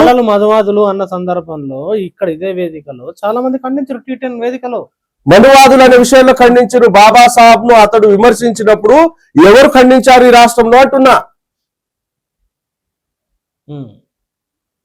ఒక్క ఎగ్జాంపుల్ ఇవ్వండి. మొత్తం సమాజం అంతా ఆ ఫోర్త్ క్లాస్ చదువులేనటువంటి మంద ఏరియా భ్రమణ బతుకుతుంది. వర్గీకరణ జరుగుతుందట. ఈ దొబ్బి తిన్నారు. నేను లెక్కలు చెప్తే నేను నిజం చెప్తున్నా కదా. అయితే ఇప్పుడు అక్కడ మీరున్న పాయింట్ కాడికి కాదు, మీరే ఒక పాయింట్ అన్నారు. తెలంగాణలో ఉన్న మాదిక సమాజంలోని ఇంటలెక్చువల్స్ ఇది చదవండి, మాట్లాడండి, మాట్లాడదాం అన్నారు కదా. మరి మాట్లాడొచ్చు కదా, కూర్చోబెట్టండి. ఎందుకు? నేను అనేక వేదికల్లో వాళ్ళ ఆర్గ్యుమెంట్ కు రావచ్చు. మీరు ఒక పెద్ద సభ పెట్టి వాళ్ళు ఒక పెద్ద సభ పెట్టి బలప్రదర్శన చేసుకొని విషయం ఏంటంటే కింది ప్రజల మధ్యలో విభేదాలు వస్తాయి. Krishna Madiga total Madiga society leader కాదండి. మరి కానప్పుడు ఎందుకు ఆయన ముందర పెట్టుకొని మీరు ఎందుకు ఒక సమాజాన్ని మొత్తం ఈ ఆర్ఎస్ఎస్ బీజేపీ నెట్టేస్తారు? మళ్ళా మీరు మొదటికి వస్తున్నారు. నేనేమన్నా దేశ రాజకీయాన్ని ప్రభావితం చేసే చెప్పండి ఈ పాయింట్. ఎందుకు మీరు కూర్చొని మాట్లాడుకోరు? మేము ఆహ్వానించాము, జడ్జిమెంట్ చదవమని చెప్తున్నాము. మాదిగా వెనుకబడ్డారనడానికి ఆధారాలు ఏంటి? What is the evidences? What is the base? చాలా ఆధారాలు మాట్లాడతారు వాళ్ళు కూర్చోబెట్టినప్పుడు. ఇంకోసారి ఏ భారత ప్రభుత్వము ఈ దేశంలో ఉన్న ఎస్సీ కులాలు రిజర్వేషన్ ఈ విధంగా ఉపయోగించినాయి, ఈ కులం అభివృద్ధి చెందింది, ఈ కులం వెనుకబడ్డది అని ఒక డాటా ఏదైనా భారత ప్రభుత్వం ఇచ్చిందా? మీరు చూశారా? ఏదేని రాష్ట్ర ప్రభుత్వము ఈ కులాలు లబ్ధి పొందినాయి, ఈ కులాలు పడినాయని ఒక డాటా రిలీజ్ చేసిందా? 4వ తరగతి చదువు లేనోరు 4 పేపర్లు పట్టుకొచ్చి అంటే మీరు దొబ్బి తిన్నారు, దోచుకున్నారు వల్ల సమస్య పరిష్కారం కాదు. నేను ఒక మాట అంటున్నా, ఆర్గ్యుమెంట్ లో నిజాయితీ ఉండాలి. ఆర్గ్యుమెంట్ లో నిజాయితీ ఉండాలి. మీ పాయింట్ లో మీరు అన్నట్టు ఏ డాటా ఉంది అని మీరు అడిగారు. అవును, ప్రస్తుతానికి నా దగ్గర డాటా లేదు. కానీ డాటా ఉన్న ఇంటలెక్చువల్ డాటా ఎవరి దగ్గర? కృష్ణ మాదిగ దగ్గర. కృష్ణ మాదిగ ఇంకోసేపు పక్కన పెట్టండి రామ్లే గారు. అతడే కదా అండి, అతడే కదా చేసేది. ప్రజలు ఉన్నారు, జనం ఉన్నారు. నేను చాలా సభల్లో మీరు ఆయన అన్న ఆర్గ్యుమెంట్లకు సంబంధించి ఆయన కూర్చొని నిజంగా ఆయన కూడా టైం అడుగుతాం T10 గా. ఆయన టైం ఇస్తే కూర్చొని మీరు మాట్లాడండి. ఓకే, ఇంటలెక్చువల్ తోటే మాట్లాడి వాళ్ళకున్న సమస్యలు. విశారదన్ మహారాజ్ ను విలువండి, కదిరి కృష్ణను విలువండి, ఆర్ఎస్ ప్రవీణ్ కుమార్ ను విలువండి, డాక్టర్ జిలకర శ్రీనివాస్ గారిని పిలవండి. నేను చర్చకు సిద్ధం. సుప్రీంకోర్టు ఏం చెప్పింది, భారత రాజ్యాంగం ఏం చెప్పింది, పార్లమెంట్ లో జరిగిన ఆర్గ్యుమెంట్స్ ఏంటి, పార్లమెంట్ పరిధిలో వస్తదా రాదా, ఇవన్నీ విషయాలు చర్చిద్దాం. ఉషా మెహ్రా కమిషన్ వర్గీకరణ చేయమన్నది అన్నాడు. ఇది ఉషా మెహ్రా కమిషన్. ఎంత మూర్ఖమైన వాళ్ళ వాదనలు అంటే వీళ్ళై. ఉషా మెహ్రా కమిషన్ వర్గీకరణ చేయమన్నదని ఇతడంటే మాదిగ ఇంటెలెక్చువల్స్ ప్రొఫెసర్ కాసిం లాంటి వాళ్ళు కూడా ఇంటర్వ్యూలో చెప్పగా నేను చూసా. అసలు ఏమన్నారు అది చెప్పండి ఫస్ట్. ఉషా మెహ్రా కమిషన్ చాలా స్పష్టంగా అప్పుడు ఉమ్మడి రాష్ట్రంలో ఉన్నప్పుడు వేయబడ్డ కమిషన్ ఉన్న జనాభా దామాష కంటే మాల, మాదిగ, ఆది ఆంధ్ర కులాలు ఎక్కువ లబ్ధి పొందినాయి మిగతా కులాలతో పోలుస్తే అని ఒక పాయింట్ చెప్పింది. రెండో పాయింట్ ఏం చెప్పిందంటే ఉమ్మడి రాష్ట్రంలో, ఇప్పుడు ఉమ్మడి అంటున్నా, ఆ రోజు ఆంధ్రప్రదేశ్, మాలల కంటే మాదిగలే ఎక్కువ అభివృద్ధి చెందారు. దానికి కారణం మాదిగలకు ప్రత్యేక కార్పొరేషన్ లీడ్ క్యాప్ ఉండడం అని చెప్తుంది. 90 years ఇందులోనే ఉంది. ఇది page number 54. Madiga community is better off than Mala, Usha Mehra చెప్తుంది. మీరు ప్రింట్ చేసుకొచ్చారా? ఉషా మెహ్రా ఉషా మెహ్రా ఇంటర్నెట్ లో అవైలబుల్ ఉంది. మాదిగ ఇంటెలెక్చువల్స్, మాదిగ సమాజం, చదువుకున్న విద్యార్థులు, మేధావులు డౌన్లోడ్ చేసుకుని ఒకసారి చదవండి. ఆ చదువులో మాట్లాడు. ఉషా మెహ్రా కమిషన్ రిపోర్ట్ 2008 లో, అంటే ఏ టైంలో చెప్పారు అనే దాన్ని బట్టి 2008 లో చెప్తుంది. బెటర్ దాన్ ఎందుకు చెప్తుంది, దాని రీజన్స్ చెప్తుంది. రీజన్ ఏం చెప్తుందంటే మాదిగలకు సపరేట్ కార్పొరేషన్ ఉంది లెదర్ ఇండస్ట్రీ. మీకు విషయం చెప్పాలన్నా 1974 లో లెదర్ ఇండస్ట్రీని నిర్మాణం చేసినప్పుడు, లీడ్ క్యాప్ నిర్మాణం చేసినప్పుడు 5,000 ఎకరాల భూమి కేటాయించబడ్డది. ఈ దేశంలో 1262 కులాల్లో ఏ కులానికి అంత భూమి ఏకకాలంలో కేటాయించలేదు, ఏ ప్రభుత్వం కేటాయించలేదు. మాదిగలకు కేటాయించింది. ఏం చేసిర్రు ఆ భూమిని? మీరు తాకట్టు పెట్టారు, లీజ్కి ఇచ్చారు. కొన్ని భూముల్ని కృష్ణమాదిగ అమ్ముకున్నాడంట అంట. ఈ విషయంలో డాటా వచ్చిన తర్వాత అన్ని నిరూపిస్తా. ఆయన 30 సంవత్సరాలు చేసిన దోపిడీని నిరూపిస్తా, అన్నిటిని నిరూపిస్తా. సమయం వచ్చింది ఇప్పుడు. కారణం ఏంటంటే 2 కులాలు కలిసి రాజకీయ పోరాటం చేయాల. ఆ రాజకీయ పోరాటానికి ఆటంకమే కృష్ణమాదిగ, ఎంఆర్పిఎస్ ఆటంకమే ఆయన. కాబట్టి ఆయన గురించి నేను నిరూపణ చేయాల. నన్ను బోన్లో నిలబెట్టాడు. మొత్తం సమాజం దగ్గర నేను దోచుకున్నా అన్నాడు, నేను దొబ్బి తిన్నా అన్నాడు. ఇప్పుడు ఇట్లా ఆయన అన్నాడు అని చెప్పేసి మీరు అనడం ద్వారా ఘర్షణలు పెరగడం తప్పితే దాని సొల్యూషన్ ఏంటి? సొల్యూషన్ చెప్తున్నా. ఇంటలెక్చువల్స్ గా మీ కాంటాక్ట్ లో మాదిగా ఇంటలెక్చువల్స్ ఉన్నారు, పిలవండి, చర్చిద్దాం. చర్చించిన తర్వాత ఇది చట్ట పరిధిలో వచ్చే అంశమా కాదా, ఇది జరుగుతుందా జరగదా? సుప్రీంకోర్టు జరిగింది, ఎప్పటివరకు నిలుస్తుందండి? చంద్రబాబు చేశాడు, ఏమైంది? 2004 లో కొట్టేశారు. ఈయన మాలల్ని ద్రోహులు అంటున్నాడు కదా. మాలలు ఎంత గొప్ప మనసు ఉన్నారో ఒక సందర్భంలో చెప్తాం మీకు.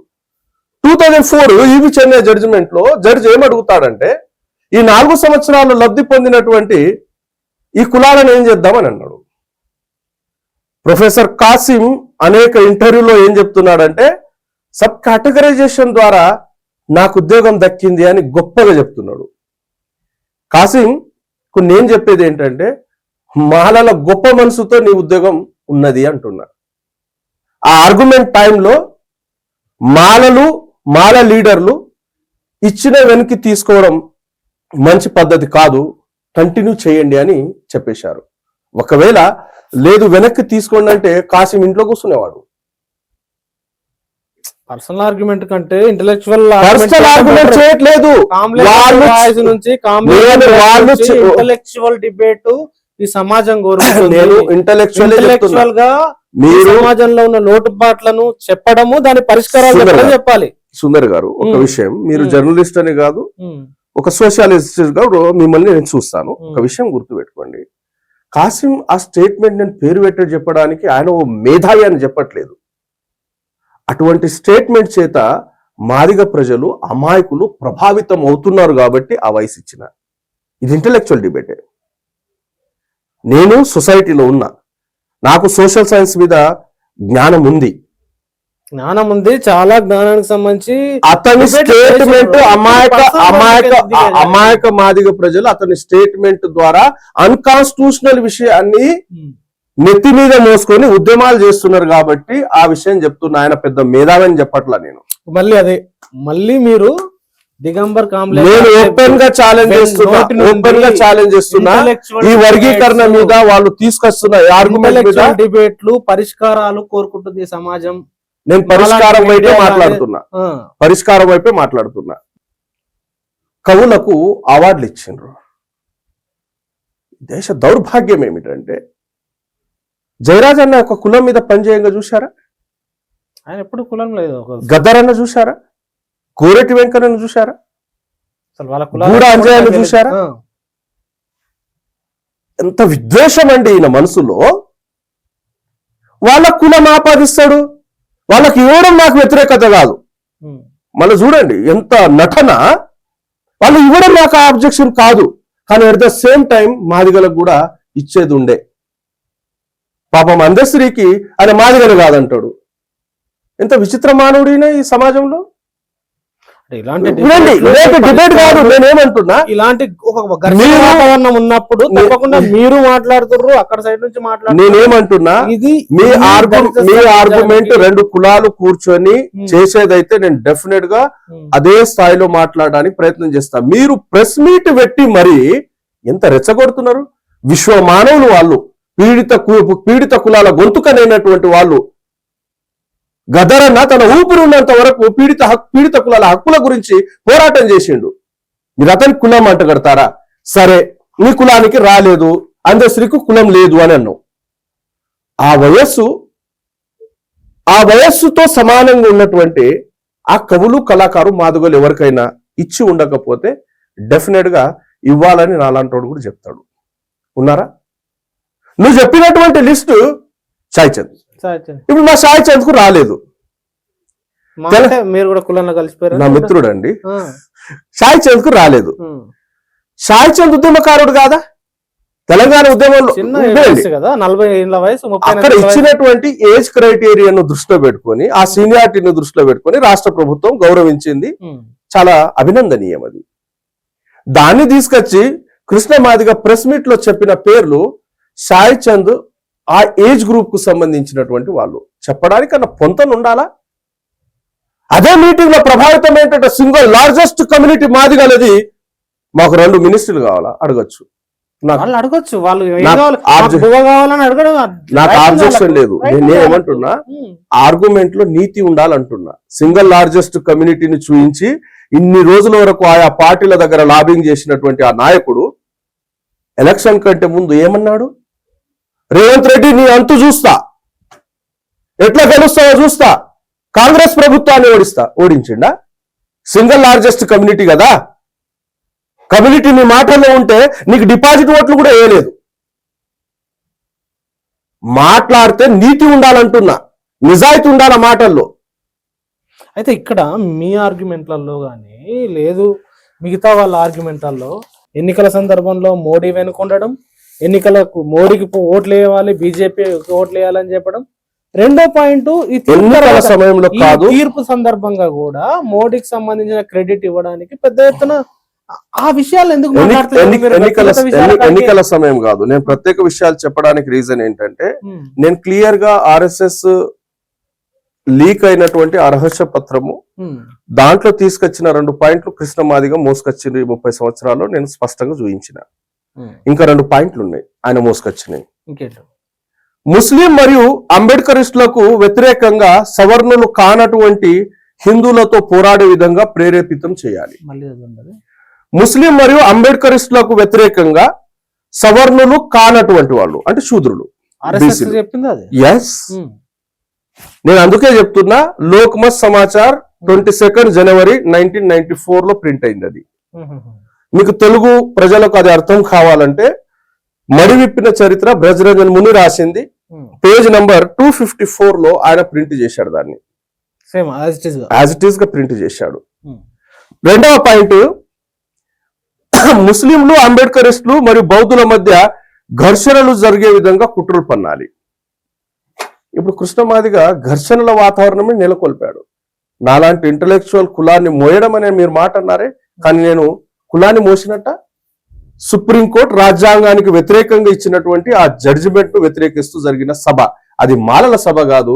ఈ దేశంలో ఉన్నటువంటి 1262 ఎస్సీ కులాలు, 1000 ఎస్టీ కులాలకు సంబంధించిన రిప్రజెంటేషన్ మేము దేశ ప్రభుత్వానికి ఇచ్చాం. దాన్ని ఇంప్లిమెంట్ చేసినట్లయితే దాని పరిణామాలు ఇవి అని ప్రజల్ని చైతన్యం చేసే ప్రయత్నం చేశాం. అక్కడ అందరు ఆ స్థాయిలో ఏం మాట్లాడలేదు, కొద్దిమంది వ్యక్తిగత విమర్శలు చేశారు. మీరు అంత గొప్ప లక్ష్యంతో పెట్టింది అయితే ఆ లక్ష్యాన్ని విషయం చెప్తా. అక్కడ జరిగినటువంటి మార్పులో యాక్చువల్లీ ఆ సబ్జెక్టు దానికంటే ముందే మేము ఆల్ డిస్ట్రిక్ట్ లో ప్రచారం చేసినాం. వాతావరణ మార్పుతో వర్షం కూడా వచ్చింది. ఆ సభ డిస్టర్బ్ అవుతుంది అనే కారణం చేత వచ్చిన కొద్ది మంది కొంతవరకు మాత్రమే మెసేజ్ ఇచ్చే ప్రయత్నం చేశాం. ఎందుకంటే సభ ఆల్రెడీ డిస్టర్బ్ అయింది, వర్షం కూడా వచ్చింది. కాబట్టి ఇది జరగలేదు. కానీ వాస్తవానికి దానికంటే ముందు మేము మోసుకెళ్ళినటువంటి అంశాలు ఇవన్నీ అంశాలు ఉన్నాయి. అన్ని డిబేట్స్ అందరూ చూస్తున్నారు. నేను ఆవేశంతో చెప్పట్లా, నేను చాలా క్లియర్ గా చెప్పిన ఈ దేశంలో అమెరికా తర్వాత సహజ వనరుల్లో భారతదేశం 2వ స్థానంలో ఉంది. సాగుయోగ్యమైన భూమిలో భారతదేశం 2వ స్థానంలో ఉంది. 185 మిలియన్ల హెక్టార్ల భూమి సాగుయోగ్యమైనది. సాగుయోగ్యమైన భూమికి అత్యధికంగా నీరందే భూమి ప్రపంచంలో నంబర్ 1 స్థానం భారతదేశానిదే. 55 మిలియన్ల హెక్టార్ల భూమికి నీరు అందుతుంది. దౌర్భాగ్యం ఏమిటంటే ఈ దేశంలో ఉన్నటువంటి 56% ఆఫ్ ది భూమి 3% ప్రజల చేతిలో ఉంది. ఆ భూ పోరాటంలో భూమి లేని వారి భాగస్వామ్యం ఉంది. బాబాసాహెబ్ స్థాపించిన ఆర్పిఐ పార్టీ ఆధ్వర్యంలో ఆ పోరాటం జరిగింది. ఆ పోరాటం తర్వాతనే ఆర్ఎస్ఎస్ 1965 ఈ ప్రాంతంలో 65-66 ఈ ప్రాంతంలో dead Ambedkar is more dangerous than live Ambedkar అనే ఒక నినాదం ఇచ్చి ఆ డెడ్ అంబేద్కర్ ను మోస్తున్నటువంటి అంబేద్కర్ జనాన్ని నిర్వీర్యం చేయడానికి కృష్ణమాదిగ లాంటి ఏజెంట్లను తయారు చేసి ఆయా రాష్ట్రాల్లో రకరకాల కులాల ఈక్వేషన్ తో ఆ కులాల మధ్య ఉన్న సామరస్యతను దెబ్బగొట్టి కులాలను బలపరుస్తూ బాబాసాహెబ్కు అవమానించే విధంగా మరో నాయకుడిని తీసుకొస్తూ రకరకాల హోమర్స్ జరిగిన ఈ రాష్ట్రాల్లో నేనేమంటున్నానంటే దేశంలో ఉన్నటువంటి సహజ వనరులు దోచుకునేది ఒకడు. దేశం ప్రజాస్వామ్యానికి కావలసిన పునాది ఏవైతే ఉన్నదో అది జ్యుడిషియల్ సిస్టమ్ అయినా, పార్లమెంట్ సిస్టమ్ అయినా, అడ్మినిస్ట్రేటివ్ సిస్టమ్ అయినా 80% ఆఫ్ ది బ్రాహ్మిన్ కమ్యూనిటీ ఉంటుంది. దేశ వనరులు ఒక వర్గం ప్రజలు దాదాపు ఈ దేశం యొక్క మొత్తం ఆర్థిక ఆదాయం 42 మంది చేతులు ఉంది. దీని మీద మాట్లాడే ఇతను నేను ఆల్రెడీ అనేక వేదికల మీద మాట్లాడుతున్నా. నేను ఇప్పుడు కూడా అంటున్నా, ఉన్నటువంటి 0.5% రిజర్వేషన్ 0.5 అనేది జనరల్. ఇప్పుడు 10% ఈడబ్ల్యూఎస్ కు రాజ్యాంగానికి వ్యతిరేకంగా ఇచ్చిండ్రు. అది రాజ్యాంగ స్ఫూర్తికి వ్యతిరేకమే. ఈ 0.5% లో అన్ని రకాల ఇంప్లిమెంటేషన్ జరుగుతాయి. 15% అన్ని పబ్లిక్ సెక్టార్ లో రిజర్వేషన్ ఇంప్లిమెంట్ అయితే ఈ గొడవ రాదు. ఉన్న 1931 లెక్కల ప్రకారం 15% ఉన్నాం. 15% ఇచ్చిండ్రు. రమ్మనండి, మాదిగ ఇంటలెక్చువల్స్ రమ్మనండి. ఇప్పుడు 22% రిజర్వేషన్ కొరకు పోరాటం చేద్దాం. రిజర్వేషన్ల కొరకు పోరాటం కాదు, క్యాబినెట్ లో 22% మా వాటా ఉండాలని పోరాటం చేద్దాం. జ్యుడిషియల్లో 22% మా వాటాలు ఉండాలని పోరాటం చేద్దాం. ఈ దేశంలో ఉన్న ఈ రాష్ట్రంలో ఉన్నటువంటి భూమిలో 22% మా కులాలకు దక్కాలని పోరాటం చేద్దాం. ఈ నేటి వరకు అంటరానితనం కొనసాగుతుంది, దాని మీద పోరాటం చేద్దాం. నేటి వరకు క్యాస్ట్ అట్రాసిటీస్ జరుగుతున్నాయి, దాని మీద పోరాటం చేద్దాం. ఎవరు కాదన్నారు? అన్ని డిపార్ట్మెంట్స్ లో పూర్తి స్థాయిలో రిజర్వేషన్ ఇంప్లిమెంట్ అవ్వడానికి ఉన్న అవకాశాలను ఇది 2 కులాలు కలిసి పోరాటం చేద్దాం. రమ్మనండి, నేను రెడీ. 22% పెంచి మొత్తాన్ని ఇంప్లిమెంట్ చేస్తే వర్గీకరణ గొడవనే లేదు. ఎందుకంటే మొత్తం ఎస్సీ కులాలు ఇప్పుడు తెలంగాణ 10 జిల్లాలో 34 ఎస్సీ కులాలు ఉంటే 34 ఎస్సీ కులాలకు అన్ని డిపార్ట్మెంట్ లో 15% రిజర్వేషన్ ఫుల్ఫిల్ అయితే చదువుకున్న వాళ్ళు అందరికి జాబ్ వస్తుంది. దాని డాక్యుమెంట్ కూడా ఉంది నా దగ్గర. అందరికి జాబ్ వచ్చేంత ఉంటుందా? 100% వస్తుంది. 2.5 లక్షల బ్యాక్లాగ్ ఉద్యోగాలు కేవలం కృష్ణమాది వల్ల లాస్ అయినామని చెప్తున్నా. అది ఆర్ఎస్ఎస్ ఇచ్చిన రహస్య డాక్యుమెంట్ లో ఎస్సీ ఎస్టీ బ్యాక్లాగ్ పోస్టులు భర్తీ కాకుండా జాగ్రత్త తీసుకోవాలి. కృష్ణమాదిగా 94 నోటి ద్వారా 2.5 లక్షలు అనగా 2.5 లక్షలు అయిపోతాయా? దానికి 94 నుండి నేటి వరకు మొత్తం లెక్క తీయండి. లెక్క తీసిరా? మీరు తీయకుండా మాట్లాడరు. 100% లెక్క అనాలిసిస్ చేసిన తర్వాత చెప్పిన డాక్యుమెంట్ కూడా ఇస్తా. నెక్స్ట్ ఇంటర్వ్యూలో ఆ డాక్యుమెంట్ పట్టుకుని వస్తా. ఏ కారణం చేత ఎన్ని ఉద్యోగాలు ఏ విధంగా నష్టపోయినాం అనేది డాక్యుమెంట్ ఇస్తాను నేను. అది ఒకటే కాదండి, నేనేమంటున్నా, రెండు కులాల మధ్య సామరస్యత పెరగాలి. పెరగాలి. పెరగాలంటే ఉమ్, ఈ ప్రశ్నకు సమాధానం కావాలి. ఈ ప్రశ్నకు సమాధానం నా దగ్గర లేదు, ఉమ్. మాల ప్రజల దగ్గర లేదు. మాల ప్రజలకు మొత్తం మీరు రిప్రజెంటేటివ్, మాదిగలకు మొత్తం వాళ్ళు తప్పండి. నా చేతుల లేదు, మాల ప్రజల చేతులు లేదు. మాలలు వ్యతిరేకిస్తున్నారు అనేది కృష్ణ మాదిగ నీతి లేని ఆర్గ్యుమెంట్, నిజాయితీ లేని ఆర్గ్యుమెంట్. చంద్రశేఖర్ రావు అని ఎవరండి? చమార్ కాదా? నీ కులం కాదా? మాయత్ ఎవరు? చమార్ నీ కులం కాదా? నార్త్ లో ఢిల్లీ నడిబొడ్డున రిజర్వేషన్ కు, సబ్ కేటగరైజేషన్ కు, క్రీమ్ లేయర్ కు వ్యతిరేకంగా చంద్రశేఖర్ రావు అంత పెద్ద సభను నిర్వహించాడు. 7% రాష్ట్రాలే అంగీకరించినాయని పార్లమెంట్ లో మోడీ గవర్నమెంట్ కేబినెట్ మినిస్టర్ చెప్తున్నాడు. అంటే ఈ దేశంలో రిజర్వేషన్ లో వర్గీకరణను మొట్టమొదటగా వ్యతిరేకించేది మాదిగలే, చమార్లే, మాలలు కాదు. మాలలు వ్యతిరేకించిన అది ఆగదు, చేస్తా అన్న జరగదు. సింపుల్. ఎందుకంటే వినండి ఎందుకు జనాల మధ్య ఘర్షణ వాతావరణం? ఇక్కడ మీరు ఒక విషయం అర్థమైతలేదు. జనాల మధ్య ఘర్షణ వాతావరణం అంటే కృష్ణ మాదిగా ఈ వేషాలకు ఎంత ఆయనతో మాట్లాడుకోండి, వ్యక్తిగతంగా మాట్లాడుకోండి. లేదు, మేము గవర్నమెంట్ తో మాట్లాడుతున్నాం. గవర్నమెంట్ తోటి ఇప్పటి వరకు జరుగుతున్నది ఏంటంటే ఇది రాష్ట్రాలు విభాజితమైనప్పుడు తెలంగాణ రాష్ట్రంలో ఎస్సీ కులాలకు కార్పొరేషన్ ద్వారా వచ్చిన నిధులు. మాలలు దొబ్బి తింటున్నారని నీతి లేని ఆర్గ్యుమెంట్ కృష్ణ మాదిగ చేస్తున్నాడు కదా. 3 ఎకరాల భూమి 90% మాదిగలకే దక్కింది. ప్రెస్ మీట్ లో చెప్పమనండి. ఆ ధైర్యం ఉందా? లిడ్ క్యాప్ పేరిట 1000 కోట్ల బడ్జెట్ మాదిగలకే దక్కింది, వాళ్ళే దొబ్బి తిన్నారని ఆర్గ్యుమెంట్ చేయమనండి. కార్పొరేషన్ నిధులు 80% మాదిగలే తీసుకున్నారు, దాన్ని ఆర్గ్యుమెంట్ చేయమనండి. దళిత బంధు పేరిట 10 లక్షలు మాదిగలకి 80% దక్కింది, దాన్ని ఆర్గ్యుమెంట్ చేయమనండి. ఈ లెక్కలు మీ దగ్గర ఉన్నాయా? అన్ని లెక్కలు ఉన్నాయండి. మీరు కూడా వెళ్ళేసి సోషల్ వెల్ఫేర్ డిపార్ట్మెంట్ లో కులాల వారీగా ఎవడు ఎట్లా లబ్ధి పొందిండు, ఎంత బడ్జెట్ రిలీజ్ అయింది అంటే మీకు డాక్యుమెంట్ ఇస్తాడు చేతిలో. రిజర్వేషన్ లో చాలా మంది ఆర్గ్యుమెంట్స్ అంటున్నారు మాదిగల వాదన న్యాయబద్ధమైనదని. నేనేమంటున్నా, వెనుకబడ్డారు కాబట్టి న్యాయబద్ధం. వాట్ ఈస్ ద ప్రూఫ్ నేను అనేది? What is the proof? నేను ప్రూఫ్ ఇస్తున్నా మాదిగలు ఎక్కువ లబ్ధి పొందిండ్రు. మీరు అంటున్నా ఉషా మెహ్రా కమిషన్ లోనే చాలా స్పష్టంగా మాదిగలే ఎక్కువ లబ్ధి పొందునని చెప్పడం ఒక పాయింటే కాదు. లాస్ట్ కంక్లూషన్ పాయింట్ ఏమిటంటే ఆమెది 341 ను పార్లమెంట్ లో సవరించి 341 క్లాస్ 3 గా చేర్చాలి వర్గీకరణ అని చెప్పింది. మీకు ఇంకో విషయం చెప్తా. ఆర్టికల్ 338 క్లాస్ 9 ఈ చట్టం ప్రకారము రాష్ట్ర ప్రభుత్వమైన కేంద్ర ప్రభుత్వమైన ఎస్సీ కులాల విషయంలో ఏ చర్చ చేసినా ఎస్సీ ఎస్టీ నేషనల్ కమిషన్ దృష్టిలో పెట్టి మాత్రమే అనుమతి తీసుకొని మాత్రమే చేయాలి. తీసుకున్నారా? రేపు కొట్టేస్తారు. మీ హైకోర్టు, మీ సుప్రీంకోర్టు ఇచ్చిన గైడ్ లైన్స్ లో 338 క్లాస్ 9 గురించి ఏదైనా చర్చ ఉందా?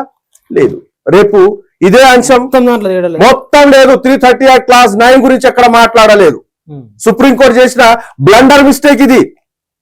దీన్ని బేసిస్ చేసుకొని రేపు కోర్టుకు పోతే జాతీయ ఎస్సీ కమిషన్ అనుమతి తీసుకోకుండా మీరు చేయరాదని రేపు సుప్రీంకోర్టు దీన్ని కొట్టేదా?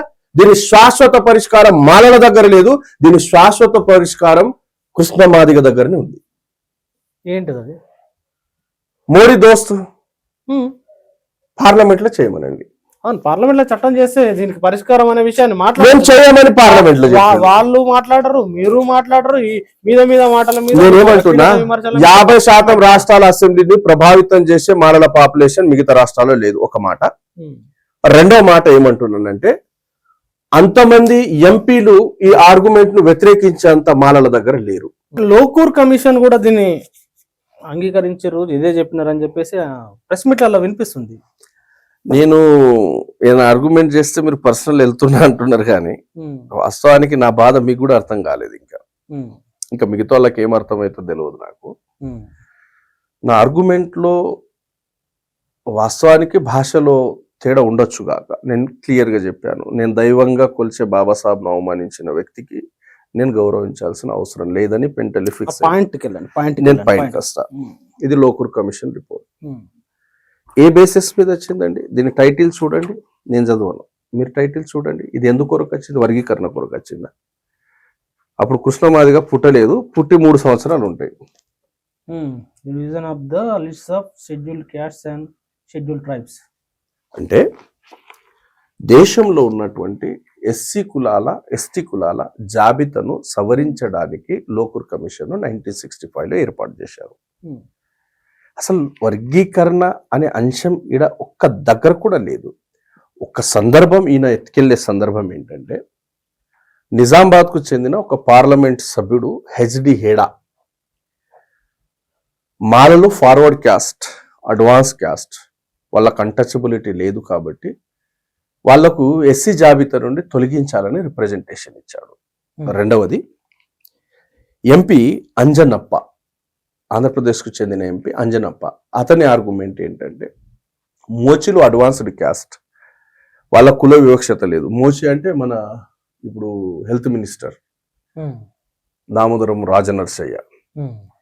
మోచి అడ్వాన్స్డ్ క్యాస్ట్, వాళ్ళ కుల వివక్షత లేదు, ఆర్థికంగా బలంగా ఉన్నవాళ్ళు, వాళ్లకు ఎస్సీ జాబితా నుండి తొలగించాలి. ఇవి 2 ఆర్గ్యుమెంట్స్ ఇతడి దగ్గర వచ్చినాయి, లోకూర్ దగ్గర. ఈయన ఈ కమిషన్లు ఏమన్నాడంటే, ఈ 2 రిప్రజెంటేషన్ నా దగ్గర వచ్చినాయి, నేను దాన్ని రిజెక్ట్ చేస్తున్న కారణం, ఒక కులాన్ని యాడ్ చేయడం, ఒక కులాన్ని తీసేయడం కొరకు నేను రాలేదు. నేను ఎస్సీలో ఉన్న కులాల జాబితాను, ఎస్టీలో ఉన్న కులాల జాబితాను సవరించడానికి వచ్చాను. ఇది నా పని కాదు, ఇది నా చేతిలో లేదు. కాబట్టి ఇటువంటి రిప్రజెంటేషన్ నాకు వచ్చినాయి కాబట్టి ఈ రెండింటిని నేను రిజెక్ట్ చేస్తున్నా అని ఎగ్జాంపుల్ గా తన రిపోర్ట్ లో చెప్తున్నాడు. లోకూర్ కమిషన్ చేయమన్నదని కృష్ణమాదిగ చెప్పిందంటే, ఇప్పుడే అంటున్నా, చదువు లేదు కాబట్టి చదవలేదు, అర్థం కాలేదు. ఇదే ఆర్గ్యుమెంట్ ను ఒక సభలో, రెండవది ఒక మీడియా సమక్షంలో ప్రొఫెసర్ కాసిం ఆర్గ్యుమెంట్ చేస్తూ, లోకూర్ కమిషన్ వర్గీకరణ చేయమన్నది, ఉషా మెహ్రా చేయమన్నది. నేనేం వ్యక్తిని అగౌరవపరచడానికి చెప్పట్లేదండి, నేను రిక్వెస్ట్ గా చెప్తున్నా. అప్పుడు నన్ను దోషిగా నిలబెట్టే ప్రయత్నం మీరు చేశారు కాబట్టి నాకు అదే సమాధానం వస్తుంది. నేను ఇప్పుడు మీరు చెప్పారు కాబట్టి ఒక రిక్వెస్ట్ గా చెప్తున్నా, ప్రొఫెసర్ కాసిం అయినా మాదిగ ఇంటెలెక్చువల్స్ అయినా ఫస్ట్ లోకూర్ కమిషన్ ఏమన్నది చదవండి. మీరు ఇప్పుడు మీ ఆర్గ్యుమెంట్లో చాలా అంశాలు చెప్పారు.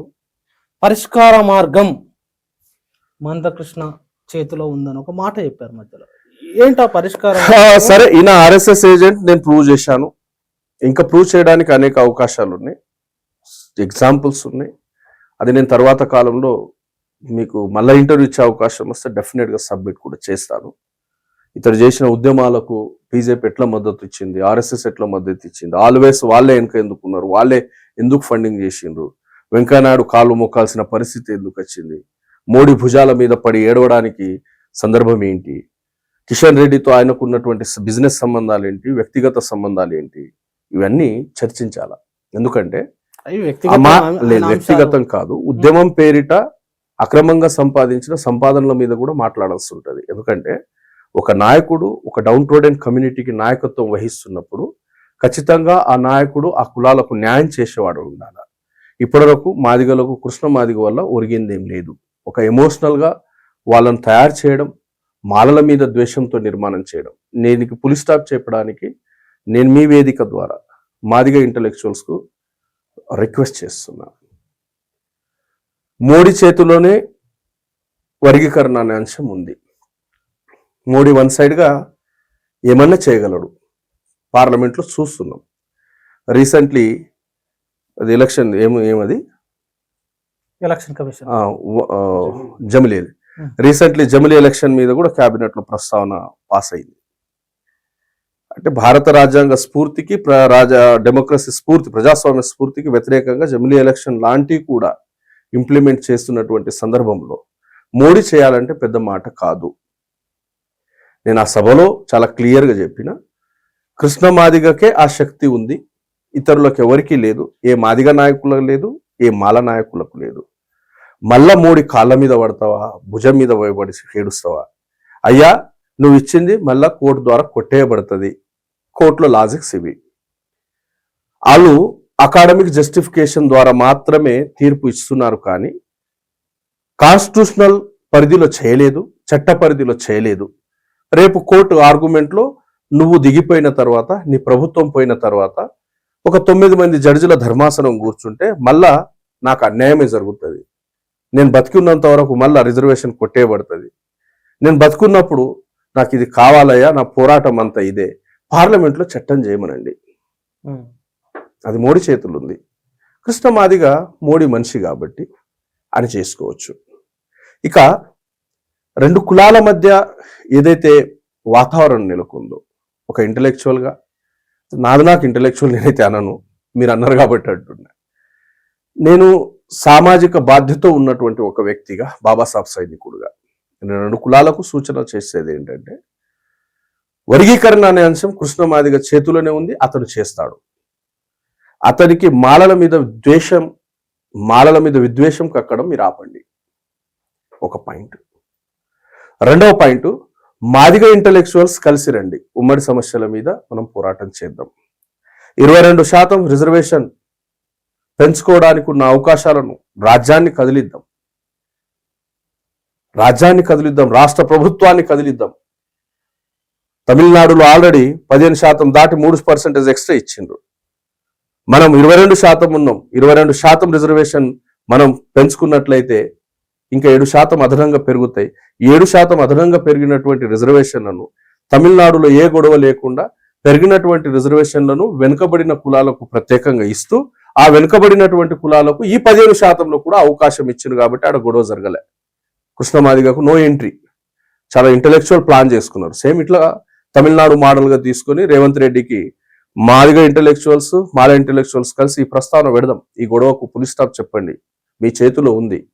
22% రిజర్వేషన్ పెంచి 7% రిజర్వేషన్లు వెనుకబడిన కులాలకు ఇచ్చేసి, వెనుకబడిన కులాలకు ఈ 15%లో కూడా అవకాశం ఇస్తూ మీరు తీర్మానం చేయండి. రాష్ట్ర ప్రభుత్వం చేతులు ఉంది కాబట్టి ఈ గొడవకు, సమస్యకు పరిష్కారం దొరుకుతుంది.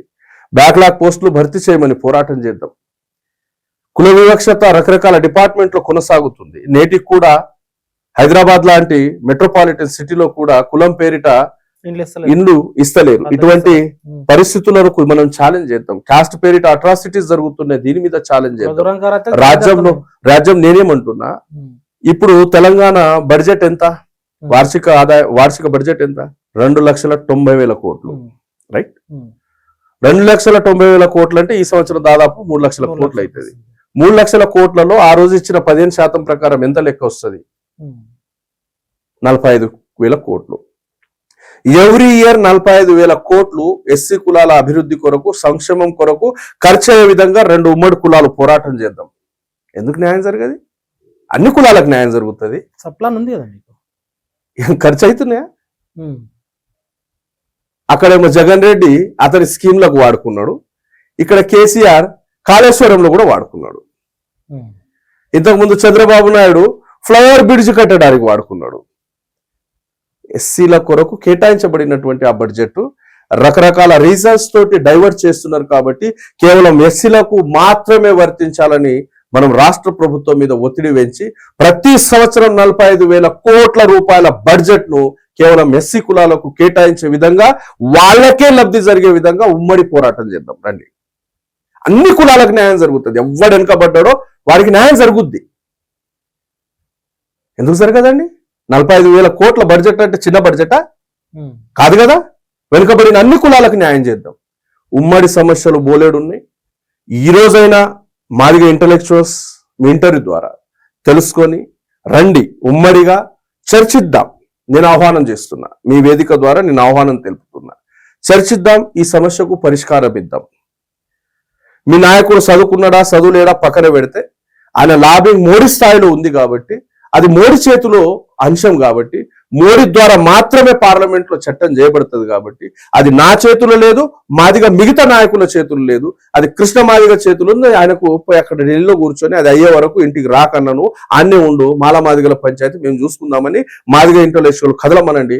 ఈ సమస్యకు మొత్తానికి పరిష్కారం దొరుకుతుంది. ఇంకా మీరు కానీ వాళ్ళు కానీ మాట్లాడుతున్న దాంట్లో ఎందుకు ఈ ప్రైవేట్ రంగంలో మీరు అన్నట్టు 0.5% రిజర్వేషన్ 0.2 ఇంప్లిమెంట్ అయిందన్నారు. మిగతా 99% వాటాలో మిగతా సెక్టార్లో, ప్రైవేట్ రంగంలో సెక్టార్లో విషయం చెప్తాను. దాంట్లో ప్రైవేట్ రంగంలో రిజర్వేషన్ అనేది ఒక రాజ్యాంగ డిమాండ్ కదా, దానికోసం ఎందుకు ఈ కొట్లాడరు? దేశ దౌర్భాగ్యం ఏమిటంటే ప్రైవేట్ రంగ రిజర్వేషన్ కోరడం కూడా రాజ్యాంగ వ్యతిరేకమే అంటున్నాను నేను. ఎందుకు వ్యతిరేకం అంటానంటే, ప్రైవేట్ ఎందుకు చేస్తారండి మీరు? పబ్లిక్ సెక్టార్ ను ప్రైవేట్ ఎందుకు చేస్తారు మీరు? పాలక కులాల మిస్టేక్ కాదా, ప్రభుత్వాల మిస్టేక్ కాదా? చేయకుండా అడ్డుపడదాం. ఆ రోజు ఇందిరాగాంధీ చేయలేదా? బ్యాంకుల జాతీయకరణ చేయలేదా? ఇంకో విషయం చెప్తా, చాలా స్పష్టంగా విషయం చెప్తా. ఇందిరాగాంధీ బ్యాంకుల జాతీయకరణ చేయలేదా? చేసిందే. ఆ రోజు బాబాసాహెబ్ అంబేద్కర్ గారికి కాన్స్టిట్యూంట్ అసెంబ్లీలో బలం సరిపోలేదు. ఈ రోజు ఈ దేశంలో సుమారుగా 25 కోట్ల ఉన్నటువంటి ఎస్సీ కులాలు బాబాసాహెబ్ 9th December 1946 కాన్స్టిట్యూంట్ అసెంబ్లీలో ఇచ్చిన ఆ రిప్రజెంటేషన్ ను తిరిగి మనం ప్రజల్లో తీసుకెళ్దాం. భూమిని జాతీయకరణం చేద్దాం. భూమి జాతీయకరణ మీద ఫైట్ చేద్దాం.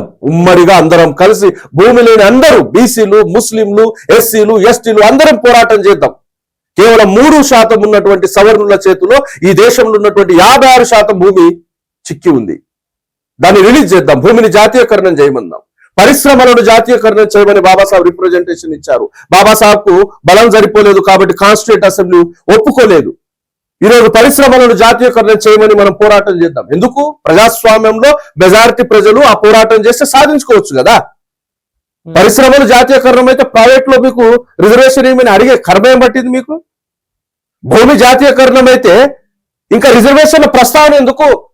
నేను మిగతా కులాలకు, అన్రిజర్వ్డ్ కులాలకు కూడా చెప్తున్నా, మీకు రిజర్వేషన్ మీద వ్యతిరేకత ఉంటే, రిజర్వేషన్ కులాల వల్ల నష్టం జరుగుతున్నది ఉంటే, మీరు ఎస్సీ కానీ, ఎస్టీ కానీ, బీసీ కానీ పాలక కులాలు ఎవరైతే రెడ్లు, వెలమలు, కమ్మలు, బ్రాహ్మణులు, క్షత్రియులు, రాజులు ఉన్నారో, మీకు నిజంగా దమ్ముంటే శాస్త్రాల ద్వారా పీడిత కులాల హక్కుల్ని లాగేసి వాళ్ళ శ్రమను దోచుకొని మీ కొన్ని తరాలు వాళ్ళ రక్తాన్ని పీల్చుకొని ఈ దేశ సంపదను వాళ్ళ గుప్పిట్లో పెట్టుకున్నారు. మీకు నిజంగా మీ టాలెంట్ మీద ధైర్యం ఉంటే, మీ పాలన మీద మీకు ధైర్యం ఉంటే భూమిని జాతీయకరణం చేయడంలో అందరం పోరాటం చేద్దాం. పదండి, ఈ దేశమే అభివృద్ధి చెందుతుంది. చెందదా? ఈ ప్రపంచంలోనే 2వ స్థానంలో ఉంది వ్యవసాయ భూమిలో భారతదేశం. 185 మిలియన్ల హెక్టార్ల భూమి సాగుయోగ్యమైనది. ఆ సాగుయోగ్యమైన భూమిలో అత్యధికంగా నీరు అందే భూమి 55 మిలియన్ హెక్టార్ల భూమికి నీరు అందుతుంది భారతదేశంలో. ఆ భూమిని జాతీయకరణ చేసినట్లయితే ఈ దేశం నుండి ఏ ఒక్క కార్మికుడు విదేశాల్లో పోయి కూలి పనికి వెళ్ళడు, అక్కడ ఇబ్బంది పడడు. బాబాసాహెబ్ డిమాండ్ ఈ దేశ శ్రేయస్సు కొరకు ఉంది, ఈ దేశ అభివృద్ధి కొరకు డిమాండ్ చేయడం జరిగింది. ఈ ఇక్కడ ఉన్నటువంటి పాలక పెత్తందారి కులాలు, ఈ సవర్ణ కులాలు బాబాసాహెబ్ డిమాండ్ ఒప్పుకోలేదు. సంఖ్యలో మెజారిటీగా మనం ఉన్నాం కదా. ఒక గవర్నమెంట్ ను నిర్మాణం చేసే శక్తి మన దగ్గర ఉంది కదా. రేవంత్ రెడ్డి ఎంత పర్సెంటేజ్ తో గవర్నమెంట్ ఏర్పాటు చేసుకున్నాడు? ఎంత పర్సెంటేజ్? 3%. 3% అంటే ఎన్ని ఓట్లు? 4 to 5 lakhs. మాలబాధికల ఓట్లు ఎన్ని? మాలబాధికల ఓట్లు ఎన్ని? 22%. రేవంత్ రెడ్డిని 10 సార్లు కూల్చొచ్చు, 100 సార్ల ప్రభుత్వంలో ఏర్పాటు చేయొచ్చు. ఆ శక్తి లేదా మాలబాధికలకు? రండి రేయ్, మీరు ఈ డిమాండ్ను పెట్టకపోతే, భూమిని జాతీయకరణం చేయకపోతే మీ ప్రభుత్వాన్ని కూలుస్తామని గర్జిద్దాం, ఐక్యమైద్దాం. అన్ని సమస్యలకు పరిష్కారం కదా. ఆ చదువులేని మాటలు పడి మీరు సమాజం మొత్తాన్ని ధ్వంసం ఎందుకు చేస్తారు? చదువుకున్నారు కదా, కడుపుకు అన్నమే తింటున్నారు. రండి, ఈ జాతీయ సమస్యల మీద, ఉమ్మడి సమస్యల మీద మాట్లాడదాం. మేము రెడీగా ఉన్నాం. Thank you very much Digambar Kamble గారు. దిగంబర్ కాంబ్లే గారు, మాదిగలు కానీ, కింద అణచబడ్డ కులాలు కానీ అన్ని ఐక్యంగా కలిసి పోరాడాల్సిన సమస్యలు చాలా ఉన్నాయి. వాటి మీద చర్చలు జరుపుకొని ప్రశాంతంగా శాంతియుత వాతావరణంలో అణచబడ్డ వర్గాలన్నీ కూడా ప్రశాంతంగా ఉండాలి. ఈ పీడితుల మధ్య పంచాయతీ కొట్లాట అనేది ఈ దేశానికి మంచిది కాదు, ప్రజలకు మంచిది కాదు. కాబట్టి ఆ రకంగా అటువైపు అడుగులేయాలి అని చెప్పేసి టీటన్గా కూడా మనస్ఫూర్తిగా కోరుకుంటూ, ఇంటలెక్చువల్స్ కూడా ఈ మధ్యకాలంలో ఆహ్వానించే ప్రయత్నం చేసినాం. ఈ సమస్యకు పరిష్కారం మాట్లాడండి, మీటింగ్లు పెట్టుకొని, సభలు పెట్టుకొని, బల ప్రదర్శనలు చేసుకోవడం వల్ల ప్రజల్లో మరింత ఇబ్బందికరమైన వాతావరణం ఏర్పడుతుందని చెప్పేసి కొంత ప్రయత్నం ఈ మధ్యకాలం చేసినాం. తప్పకుండా ఆ ప్రయత్నం కూడా టీటీవీ వేదికగా ఒక డిబేట్ పెట్టి ఒక పరిష్కార మార్గాల ద్వారా దీని ప్రశాంతమైన వాతావరణాన్ని ఏర్పాటు చేయడానికి మా ప్రయత్నంగా మేము కూడా చేస్తాం. దిగంబర్ కాంబ్లే గారితోటి గతంలో అనేకమైన ఇంటలెక్చువల్ డిబేట్ చేసినాం. ఇది మాత్రం చాలా ఫస్ట్ వర్డ్ తోటి అన్నాను, మీరు ఇంటలెక్చువల్ గా ఉంటే మంచిది, కుల నాయకుడిగా మారిపోవడం మీకు మంచిది కాదు, ఈ సమాజానికి మంచిది కాదు అని చెప్పాను. ఇప్పుడు కూడా అదే మాట మీద ఉన్నాను. ఇప్పుడు రానున్న 2-3 రోజులలో జమిలీ ఎన్నికలు భారత రాజ్యాంగానికి ఎట్లా నష్టం చేస్తే, భారతదేశానికి ఎట్లా నష్టం చేస్తే అనే సబ్జెక్ట్ మీద ఈ 2-3 రోజుల్లోనే తప్పకుండా ఒక మంచి ఇంటర్వ్యూ ఇచ్చే ప్రయత్నం చేద్దాం. కాంబ్లే గారు, దానికి మీరు తప్పకుండా రావాలి, ఆ సబ్జెక్ట్ మాట్లాడదాం. థ్యాంక్ యూ, ఖచ్చితంగా వస్తాను. Thank you. ప్రజలారా, ఈ ఇంటర్వ్యూ మీరు కూడా comment. Thank you very much.